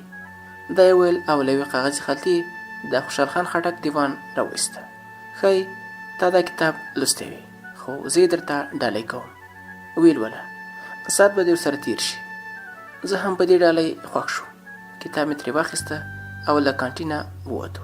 بله ورځ زمرک په یو خالي ساعت کې راته وویل: څنګه و خوشحال بابا؟ زه لږ غلی شوم. ورته مې وویل: څانګې وو. د هغې باز او شاهین پر سپین غره وزرې راکاږي. د څانګې پر وطن په ځلانده توره کې هم د څانګې څېره ښکاري. څه به درته ووایم، د خوشحال بابا دیوان د زړه د مینې لپاره غوړ لرګي دي. لا مې پسې ورته څه کوي.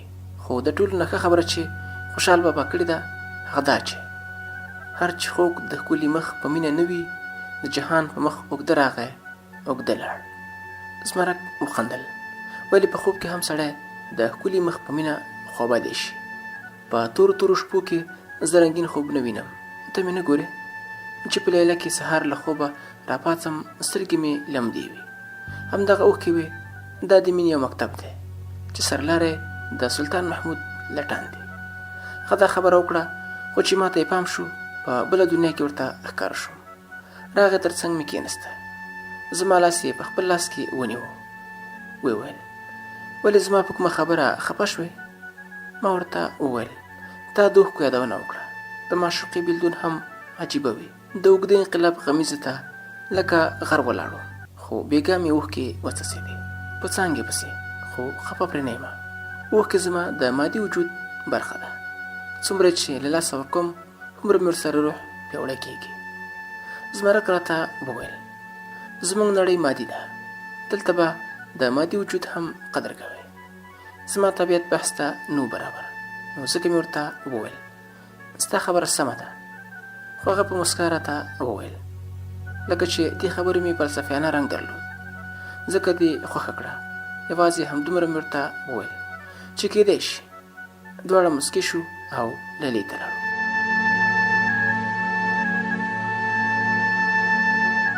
لیلې ته به زه او زمرک ډېر ځله یو ځای تلو.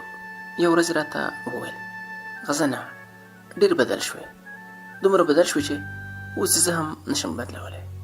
خو یو بدلون درکې رانغی، او هغه د بدخشان د تصویر سره مینه. په لیسه کې دې هم پر کتاب لګولی و، او اوس په پوهنتون کې دې هم پر کتاب لګولی دی. ومې پوښته چې ګنې دا ښه نه دی؟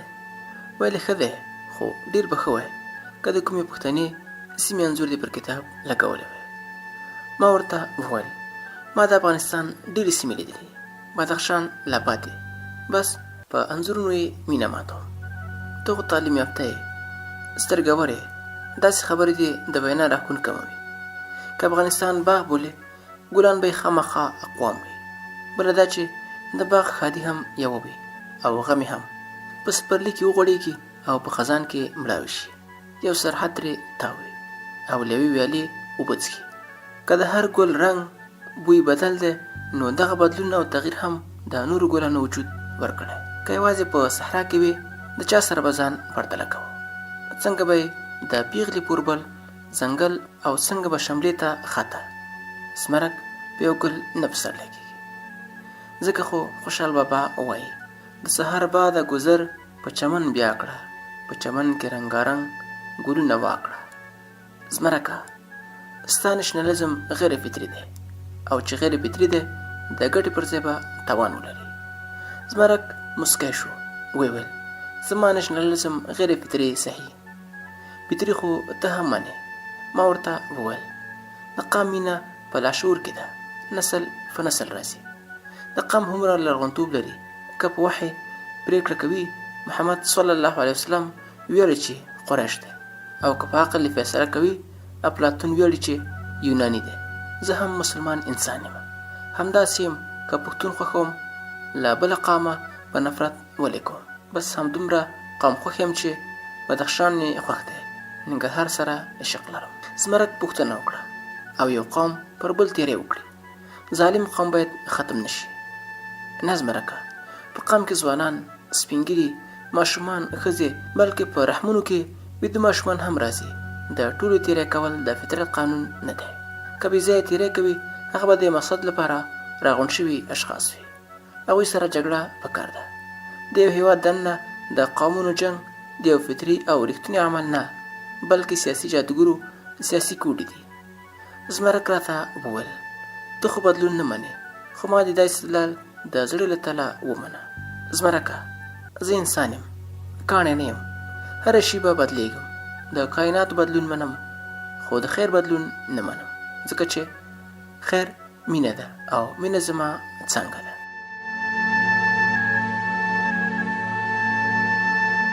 ورځې تیرې دي، خو خپله معشوقه مې لکه څانګې څانګې ارغوان د زړه له درزه لا پسې په غوړېدو او خورېدو وه. د رباب په تارونو او د فلسفې په کرښو کې مې ځان ورکول خپله معشوقه جوړوله، خو زه یې نه راکوم. بیخي هغسې لکه چې سیندونه مړه جسدونه له تله سر ته ولي.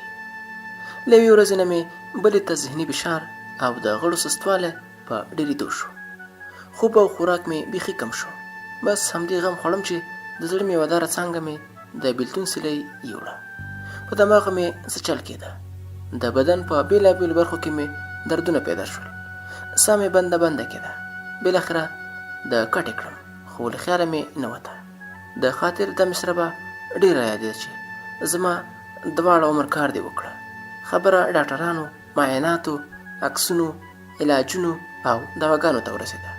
بس هغه خبره وه چې هلک مین شو، رنګ یې زیړ شو، مور یې زیړي بابا ته وړي چې روغ به شي نه. یو ورځ مرګ سره هغه ډاکټر ته لاړم چې له پیله مو غوره کړی و. څه ناڅه مې ورته حالت څرګند شوی و. معاینه یې کړم. زړې نسخې په غور وکتې. نوي درمل یې راته ولیکل. ما ته یې مخ کړه او راته یې وویل په ذهن دې ډېر بوج دی، ویې غورځوه، ډېر فکر مه کوه. زه ورته مسکی شوم. دور مې ورته هېڅ ونه ویل. له ځان سره مې وویل څنګه له سوچونو فکرونو ځان وژغورم. د دې نیلي واګې اوس زما له ګوتو ودې دي. ګورو به چې چېرته ترې پرېوځم. ډاکټر زمرک ته ورمخ کړه او ویې پوښته ته د غزن څه یې؟ ډاکټر صاحب له ډېرو کلونو راهیسې مې نږدې ملګری دی. ډاکټر سر وخوځاوه. په لاسونو یې خپلې عینکې سمې کړې او له زمرکه یې دویمه پوښتنه وکړه د غزن شوقونه څه دي؟ هغه ورته وویل ډاکټر صاحب اوس خو یې همدغه یو شوق دی، سوچونه کول. ډاکټر وخندل او ویل له دې شوق وړاندې څه شوق درلود؟ ډاکټر صاحب وړاندې له دې یو کتاب، رباب او غرونو سره شوق او یو بل زورور شوق هم درلود. ډاکټر وویل زه وپوهېدم. د کورنۍ له غړو سره خبرې وکړه. دې نږدې ملګری ښه به همدا وي چې د رباب او کتاب سره دوه په دوه د کومې غرنۍ سیمې سیل ته لاړ شي. ګوندې دا تجربه یې په روغتیا ګټوره اغېزه وکړي. له کلینیک راووتو. زمرک همدا ټینګار کو چې سیل ته به ځو. زه او ته خو ډېر تللي یو، خو دا ځل تلل ډېر اهمیت لري. ستا د درملو هومره اهمیت ما ورته وویل. هر څه بې ګټې دي، څانګه نشته، له هرې منځلې نه ساه وتلې ده. په کوم څیز به مې له څانګې لرې باسي چې په هر څیز کې څانګه وي. د روغتون تنګه کوټه وي او که د بزرګې څوکې لمنه، دواړه به راته یو راز وي. په دې خبره مې زمرک مسکی شو. ویې ویل بزرګه څوکه ده، خامخا به د چا د کلي هواګانې پرې لګېږي. دې خبرې او شاعرانه استدلال بلا خوند راکړه. لا ځواب یې کړم. پر شونډو مې ډېر ورځې پس ته مسکا خپره شوه. زمرک چې زما پر شونډو مسکا ولیده، په څېره کې د خوښۍ احساس وځلېد. پوه شو چې خبره مې ورسره ومنله. یو لاس یې زما پر ولې کېښود او بل یې هوا ته پورته کړه. له خوښۍ نه یې چیغه کړه دا عادت دې ښه وه، دا عادت دې د ادم خان نه و. زما د ملګري غزن غوندې پرېکړه دې وکړه. بیا سره بیل شو او کورونو ته لاړو. مشران او د کور غړي مې د ډاکټر له وینا نه خبر کړه. ټولو دا خبره خوښه کړه. د اړتیا وړ څیزونه مو د سفر په بکس کې واچول. مازدیګر تیر دروازه وټکېده چې پته ولګېده زمرک و. ورووتم. له ستړمشي وروسته مې بلنه ورکړه چې په بیټ کې کېنو. بښنه یې وغوښته. ولې په کور کې مې خبره وکړه ځم، تیاری کوم، سبا سهار به د ګاډۍ سره درته د کور مخې ته ولاړ یم. ما ورته وویل زه خو به تیار یم، خو دا راته وایي چې ځو به چېرته. هغه په خندا شو. ویلې د ځای انتخاب مو پخوا کړی و، د رباب له ترنګه خو څه جوړ نه شو. اوس به در باندې د میالي صاحب د زنځیرونو شرنګا وړو او یا به د سپین غره د بزرګې څوکې لمن نیسو. ګوندې کرامت یې در باندې کار وکړي. په دې خبره یې خندا راوسته او ورسره مې ومنله.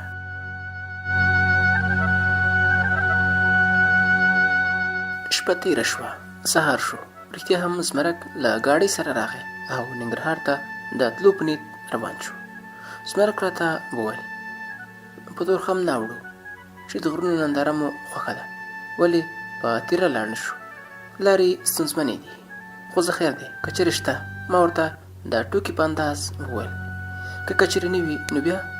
ویې خندل، ویلې ما هم د ډېرو غرونو لوړې ژورې له پښو ویستې. غم مه کوه، په شا دې پر غاړه وم. د ګاډۍ د اسپې د موزونو قدمونو د ښکالو د سور او تال په خوند کې د موټرو اډې ته ورسېدو. سیټ مو ونیو، څو شېبې بس موټر حرکت وکړه. لږ وخت پس لنکوچ موټر د خړ خیبر کږلچونو کې روان و. زمرک مې د خیال لړۍ غوڅه کړه او راته یې وویل خیبر هم دنګ غرونه لري، خو کاش چې د سوات د غرونو په څېر شنه وی. ما ورته وویل ګرانه به وي چې د سوات غرونه له خیبر غوره وګڼم.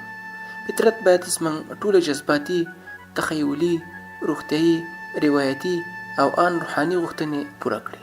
خیبر پر خپل ځای پوره اهمیت لري.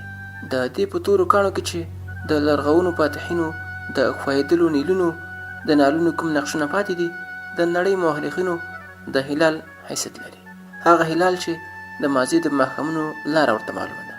خیبر د یو ستر قامي روایت امین دی او اوس خو په دې غرونو کې د ستر حمزه سندرې هم غزونې کوي. خو ته به وایې چې ما د سوات او خیبر ښکلی زه پرتله کوله. که داسې وي نو زه د سوات ښایست هم له خیبره ډېر نه ګڼم. د کشمیر رنګ سوات شوخ شینوالی د جمال تږي ذوقونه تازه کوي. دلته هیبت، لوړتیا او ټینګوالی د جلال تږي ذوقونه اوبه کوي او روح د حریت په وزرو یو نامعلوم ښایست په لور په پرواز راولي.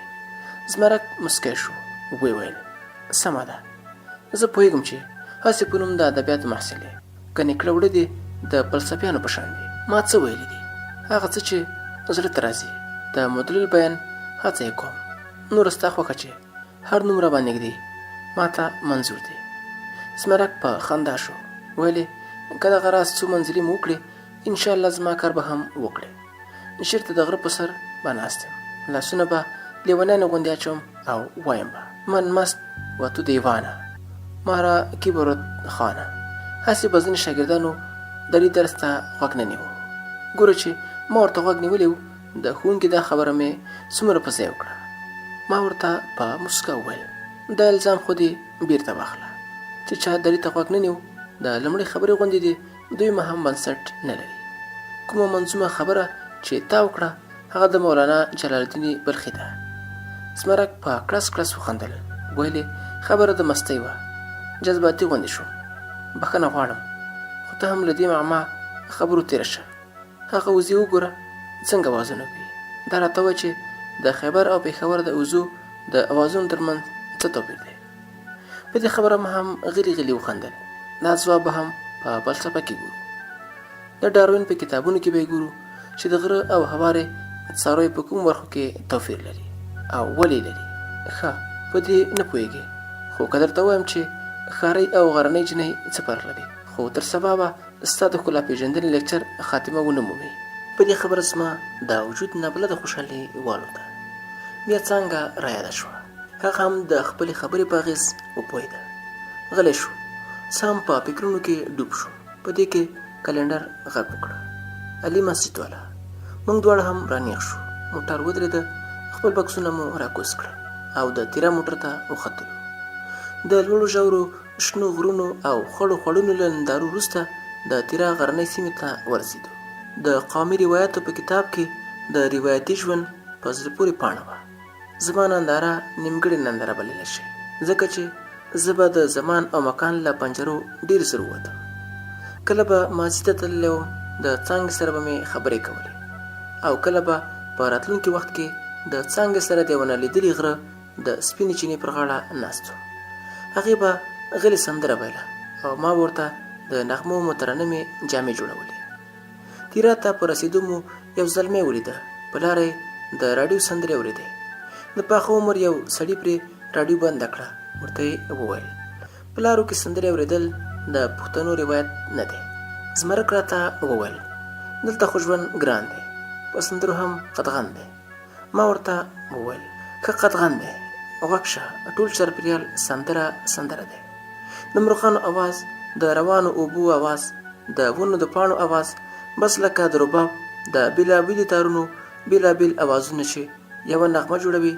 غوږ شه څومره موزونیت او موسیقیت لري، لکه د څانګې د ګلورینو پاپیو د ښکلاو سور او تال.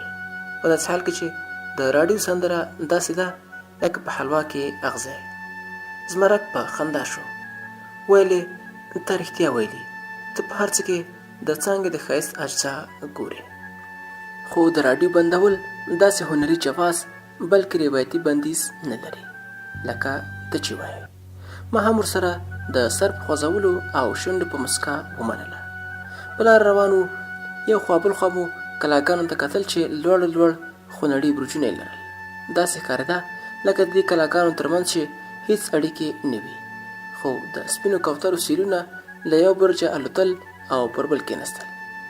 اخر مو یو ځوان ته وویل چې مونږ سیلانیان یو، ولې هیڅ غم مه کوئ، زما میلمانه یاست. زیړ مازدیګر په غرونو وروستۍ وړانګې خورې وې. داسې ښکارېدل لکه د سیمې نه چې زرین دیوالونه تاو شوي وي. یو ډله نجونې له ګودره را روانې وې چې زموږ خوا ته راورسېدې. د ګریوان روپو او د لمن پاولیو نغمه خپروله. زموږ کوربه سره ټوپک و. زمرک ترې پوښتنه وکړه چې ولې ټوپک ګرځوې؟ ولې دا د نارینه‌و ګاڼه ده. ماښام حجرې ته لاړو. ښه ډوډۍ را باندې وخوړه. د لمانځه لپاره ټوله حجره پاڅېده. زموږ زلو او کنه خو اودسونه مو وکړل او پر لمانځه ودرېدو. بېرته چې راغلو یو نوي زلمي د تیرا د مېلمه دوستۍ خبرې کولې. زمرک ما ته په شوخو سترګو وکتل. بیا هغه زلمي ته مخ کړه، ویلې موږ ستاسو مېلمانه یو، سندرې اورېدل غواړو. هغه مسکی شو او غږ یې کړه سپین ګله، مېلمانه سندرې غواړي. سپین ګل اواز ورکړه لږ صبر وکړه. څه ګورو چې سپین ګل د چرسو چلم ته ناست و. غټ غټ بریتونه او له جلاله ډکه څېره یې لرله. سرې سترګې زموږ پر لور راواړولې او ویلې تاسو سندرې اورئ؟ ما ته هغه د لاروي راډیو را یاده شوه او د سپین ګل سرې سترګې راته مخامخ وې. زړه راته ویل ورته ووایه چې نه، موږ سندرې نه غواړو. خو چا اواز ورکړه، هو همدوی وویل ښه ده، نن به ښه اوازونه ورباندې واورم، خو کارتوس نشته. زه یې راوړم، تاسې دا کړکۍ بندې کړئ، غږ تر لرې لاړ نه شي. زمرک له بله ګټه راغی، ویلې لکه چې مرګ مو راغی. ما ورته وویل مازدیګر دې ونه لیده چې هغه لاروي د راډیو له غږولو منع کړه. دوی په البته زموږ دا غوښتنه د ځان توهین ګڼلې وي. دواړه ښه وېرېدلي وو. زمرک راته په غریونولي غږ وویل اجل دلته راورسولو. موږ په همدې سوچونو کې وو چې هماغه سور سترګی ځوان راننوته. ټیپ ریکارډر ورسره و، خو لکه ناوې د راز راز ټوټو په پوښ کې نغښتی و. ویلې اواز زموږ د وطن سندره باوره. په سر یې واورې وروي، په بیخ ګلونه دي، لاړ شه د تیرا په غرونو باران وریږي. سره د دې چې زمرک ویرولی وم، خو په سندره کې ډوب شوم، او دا ځکه چې په سندره کې غرونه او باران و. زه یې ټولګي ته رسولی وم او غلي او ورو اواز مې د څانګې له خولې دا سندره اورېده: دا چار چارپیر په غرونو راغلل بارانونه یاره، ګلی وریږي نه، مزه دلته شپه وکړه پاتې شه باران دی. زه لا په سوچونو کې ډوب وم چې زمرک مې پر ولي لاس کېښوده. څه خو شته. هغه دا خبرې کولې چې د ټیپ اواز خراب شو. سپین ګل بند کړه، مسالې ترې راوایستې، په اور یې کېښودې. موږ ته یې رامخ کړه، ولې مېلمنو خفه نه شئ، دوکانونه بند وو، نوي کارتوس پیدا نه شو، دا زاړه به پکې واچوو. اور ګرم کړو. ما او زمرک یو بل ته وکتل او مسکي شو. زمرک ورته وویل تاسو دې ته کارتوس وایئ؟ هغه وخندل. ولې تاسو یې کارتوس نه بولئ؟ زمرک ورته وویل نه، د ننګرهار خلک یې مسالې، بیټرۍ یا بالټۍ بولي. په پېښور کې ورته سیلونه وایي. حجره کې ناستو خلقو ته دا نومونه عجیبه وو. وی خندل. زمرک ورته وویل تاسو زموږ نومونو پورې وخندل، خو ستاسو نوم موږ ژړا ته راوستی وو. هغه ځوان ترې په خپله لهجه پوښتنه وکړه چې هغه څنګه؟ زمرک ورته وویل موږ کارتوس د ټوپک ګولۍ ته وایو.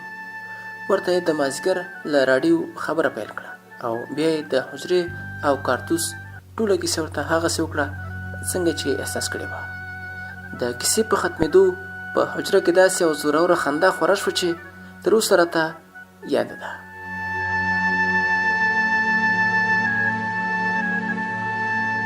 شپه مو تېره کړه او سبا پیاده د ننګرهار په لوري روان شو.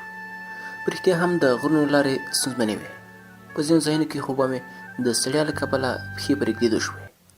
څو شېبې مو دمه وکړه، بیا به روان شو. زمرک ډېر راته ویل چې کچره به کرایه کړو. ما ورته وویل دومره لا پاتې نه یم، که بیخي درته پرېوتم بیا مې څه غم کوه. اوس به په دمه دمه ځو. سیل او چکر خو وایي همدې ته. له غره واوړېدو، موټر مو کرایه کړه، له پچیره واوښتو او ځانونه مو د سپین غره لمنو ته ورسول. سپین غر ځکه ورته وایي چې لوړې څوکې یې تل په واورو سپینې وي. یوازې سږکال دغه څوکې د وچکالۍ له کبله بې واورو وې. مازدیګر یو کلي ته ورسېدو. د لمر سترګه د یوې شنې څوکې په نښترو کې داسې ښکارېده لکه ناوې چې شین شال پر مخ هوار کړی وي او زرینه ټیکه یې له حیا ډکې پلوشې شیندي. شپانه شپېلۍ په لاس د خپلو رمو سره د ابادۍ په خوا را روان وو. د وړو وړو وریو د پښو ترپکې او د غرنیو ویالو نغمې یو ځای کېدې. د تنورو په پیروزۍ لوګیو تاوېدې. له هسکو څوکې خولۍ اخیستې او په نامعلوم لوري خاموش پړاوونه وهل. ښکلی کلی و، دومره ښکلی چې د نندارې مخکې تلو ته نه پرېښودو. زمرک ته مې وویل چې شپه به همدلته کوو، خو یو خبره واوره چې دلته به د څانګې یادونه راته نه کوې. کیدای شي څوک یې وپېژني. دا غرني پښتانه دي.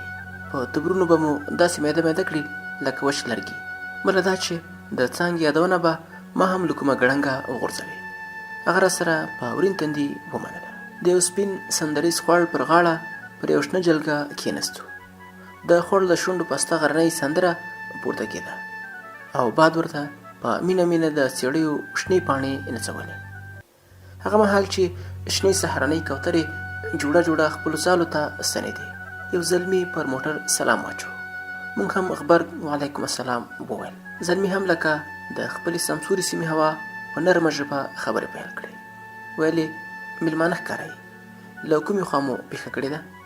زمرک ورته وویل د همدې ننګرهار یو، سیل لپاره راغلي یو، خو دلته پېژندګلو نه لرو. غرني ځوان وخندل. ولې دا د سپین غره د لمنو ننګرهار دی. دا د هر افغان وطن دی. پښتون وي، فارسیوان وي او کندوستانی، پورې غره کې یو ځای دی، توره بوړی بولي. کله چې عصر کافر راغلل، د ننګرهار د مجاهدینو لوی مرکز همدلته و.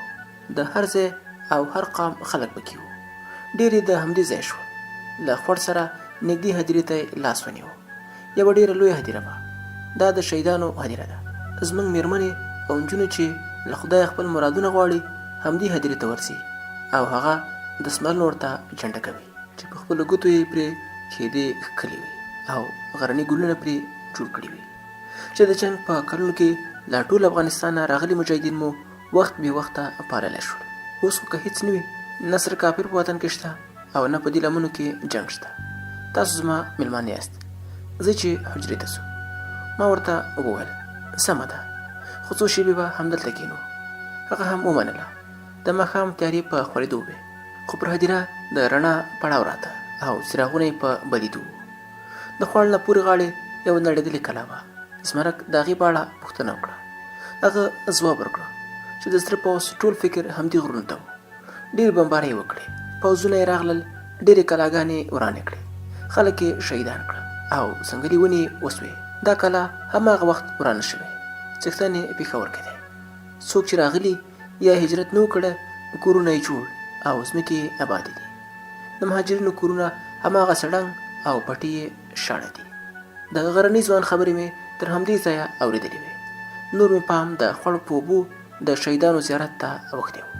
د ډیوو په رڼا کې جنډو رنګونه داسې ښکارېدل لکه له ډېره لرې ځایه چې سړی د رنګارنګ ګلونو ټل ګوري.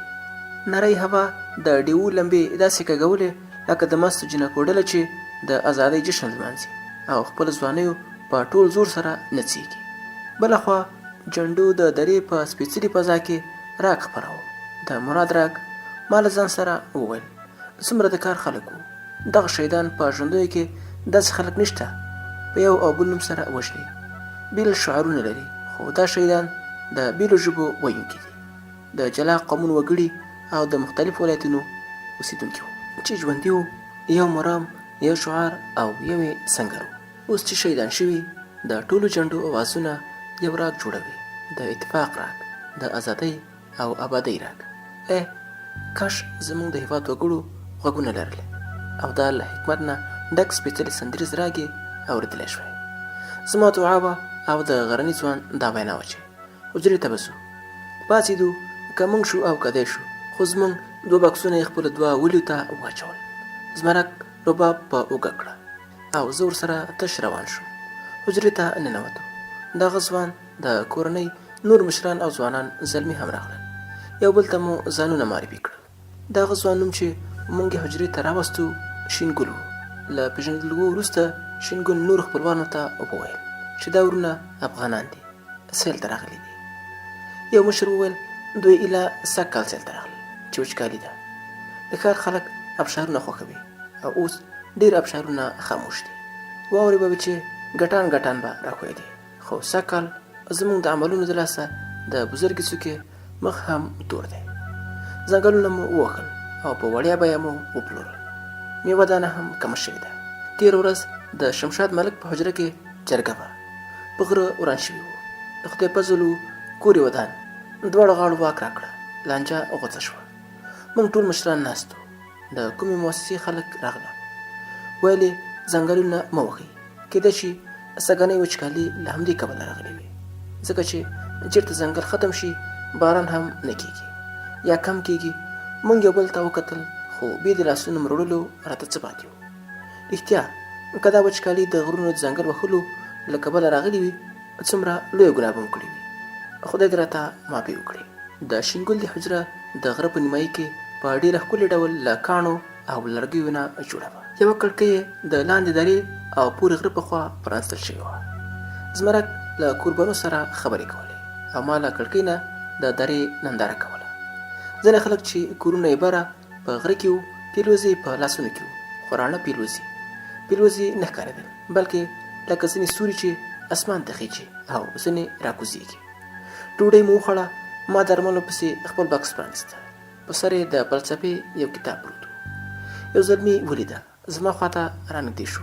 ویلې د څه کتاب دی؟ زه یې ګورم. زلمي کتاب واخیست او د لاټین خواته نږدې شو. څو شېبې یې واړاوه راواړاوه، بېرته یې راکړه. پوه نه شوم چې د لاټین په تته رڼا کې لوستی نه شو او که خوند یې ورنه کړه. شپه چې په پخېدو شوه، قربانه په یو بل پسې ووتل. تر ټولو وروسته شینګل ووته او ژمنه یې وکړه چې سهار به که خیر وو سره ګورو. یوازې هغه زلمی پاتې شو چې له ما یې کتاب اخیستی و. زمرک ته مې وویل زه ډېر ستړی یم، که اجازه دې وي وبغځېږم.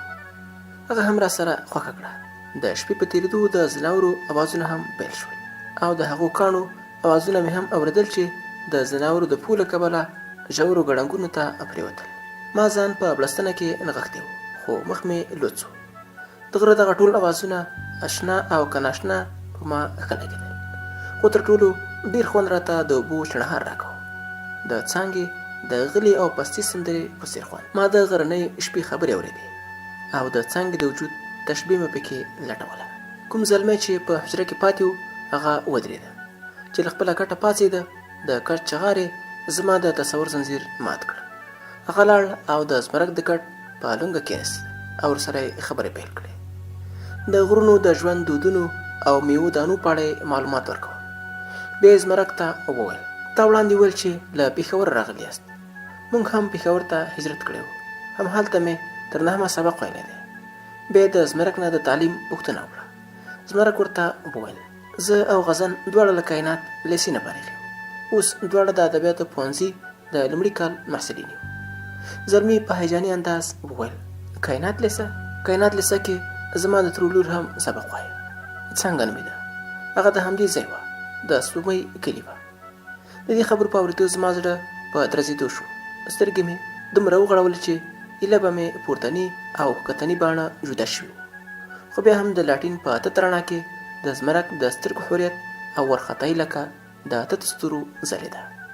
ما ځان ټینګ کړی و او دا مې هڅه وه چې زمرک مې ویده وګڼي.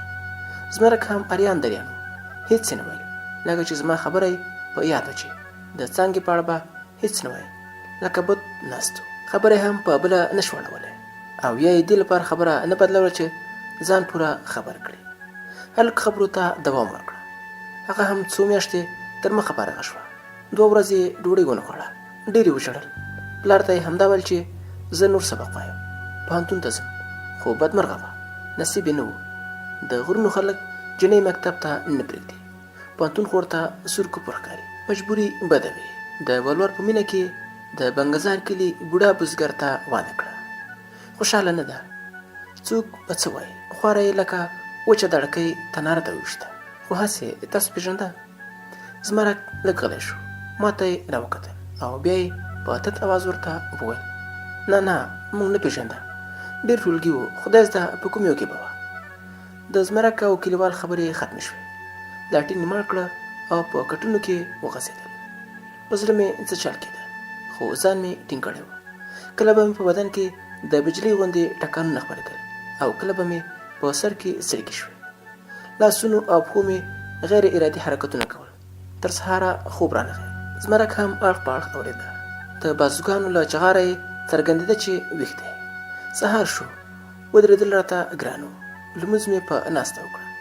زمرک چې لمونځ وکړه د لاسه یې ونیولم. راته یې وویل: دا ولې؟ ستا خو ډېره سخته تبه ده.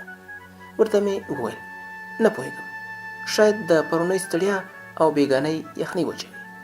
خیر دی، ښه به شم. هغه مې بکس خلاص کړه. ګولۍ یې راکړې خو اثر یې نه کوه. سخت مهال مې غوښتل چې بېرته د پېښور په لور حرکت وکړو، خو شینګل نه منله. ولې په داسې حالات کې خو دې بیخي نه شو پرېښودی. طبیب به درته راولم. زموږ د غرونو له بوټو نه ښه دارو درمل نشته. سم د لاسه به دې ټک وپتری کړې. ما د طبیب د راوستو نه ایثار کړه. ورته مې وویل: په ما کله ناکله داسې چل کېږي. خپل درمل راسره دي، ښه به شم. غرمه شوه. ډوډۍ راوړه. د درملو د اغېزې لپاره مې څو کپه وکړل. ګنې کورنۍ غوړي وو او پنیر مې زړه ووهه. د غرمې وروسته تبې پرېښودم. بیا مې شینګل ته وویل: روغ یم. تبه یې زما وکتله. لاس مې یخ و. د ماڼوګانو، غوزانو او د انداسې سوغاتونه یې راکړل او رخصت یې کړو. ما پېښور ته راتلل غوښتل، خو زمرک ټینګار کو چې ښکلې سیمه ده، مخکې ځو، ګوندې په صحت دې ښه اغېزه وکړي. په نظر مې ورسره ومنله. زمرک بیا دواړه بکسونه اوږو ته اچولي وو. رباب یې هم اخیستی و. ما ورته ویل: ښه یم، دا دې ما سره وي.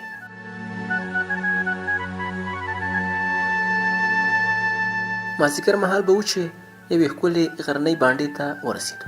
پورته له غره نه ښایسته ورخوبه لکه ابشار راتویدې، خو د ځنګله نه د تبر راتلونکي غږ یې نرم تال ماته و. د دې دواړو غږونو په جسد کې د یو خواږه روح احساس هم کېده.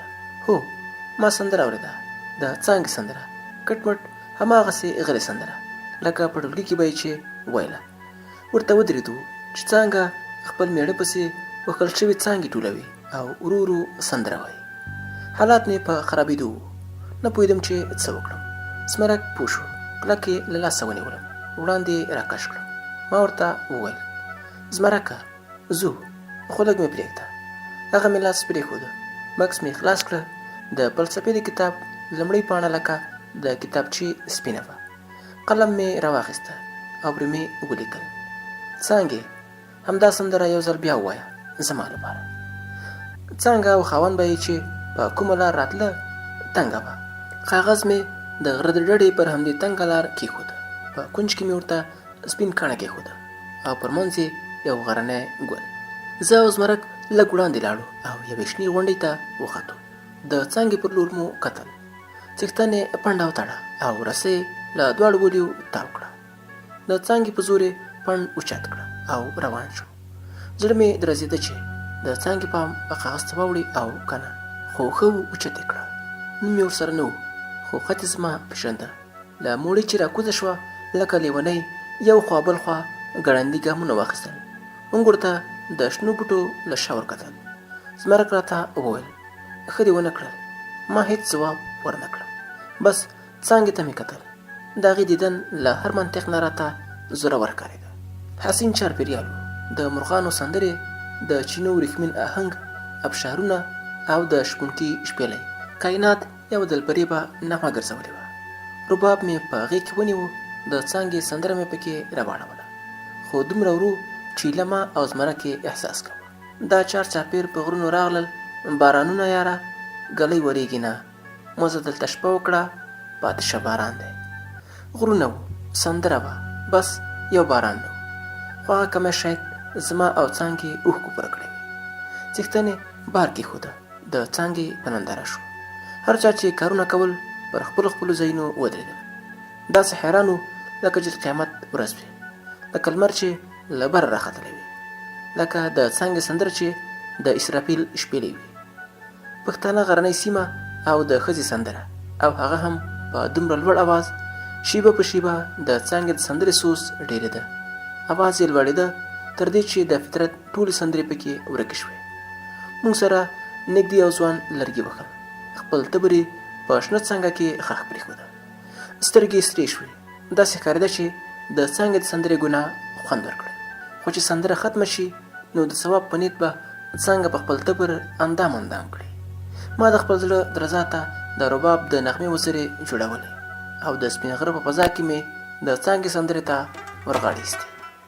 د سندرې سره کائناتو نڅا کوله. زما پر سر هم چکر راغی، د غره نښترو اتڼ کوه او پاس کې څوکې نڅېدې. په ځان نه پوهېدم چې د رباب سره مې څه کول. ایله بس دومره پوه شوم چې د رباب تار وشلېده او په سترګو مې تیاره شوه. او چې بیا مې سترګې وغړولې نو پېښور کې د خیبر هسپتال په ایمرجنسي وارډ کې زمرک او څو تنه ډاکټران زما سر ته ولاړ وو.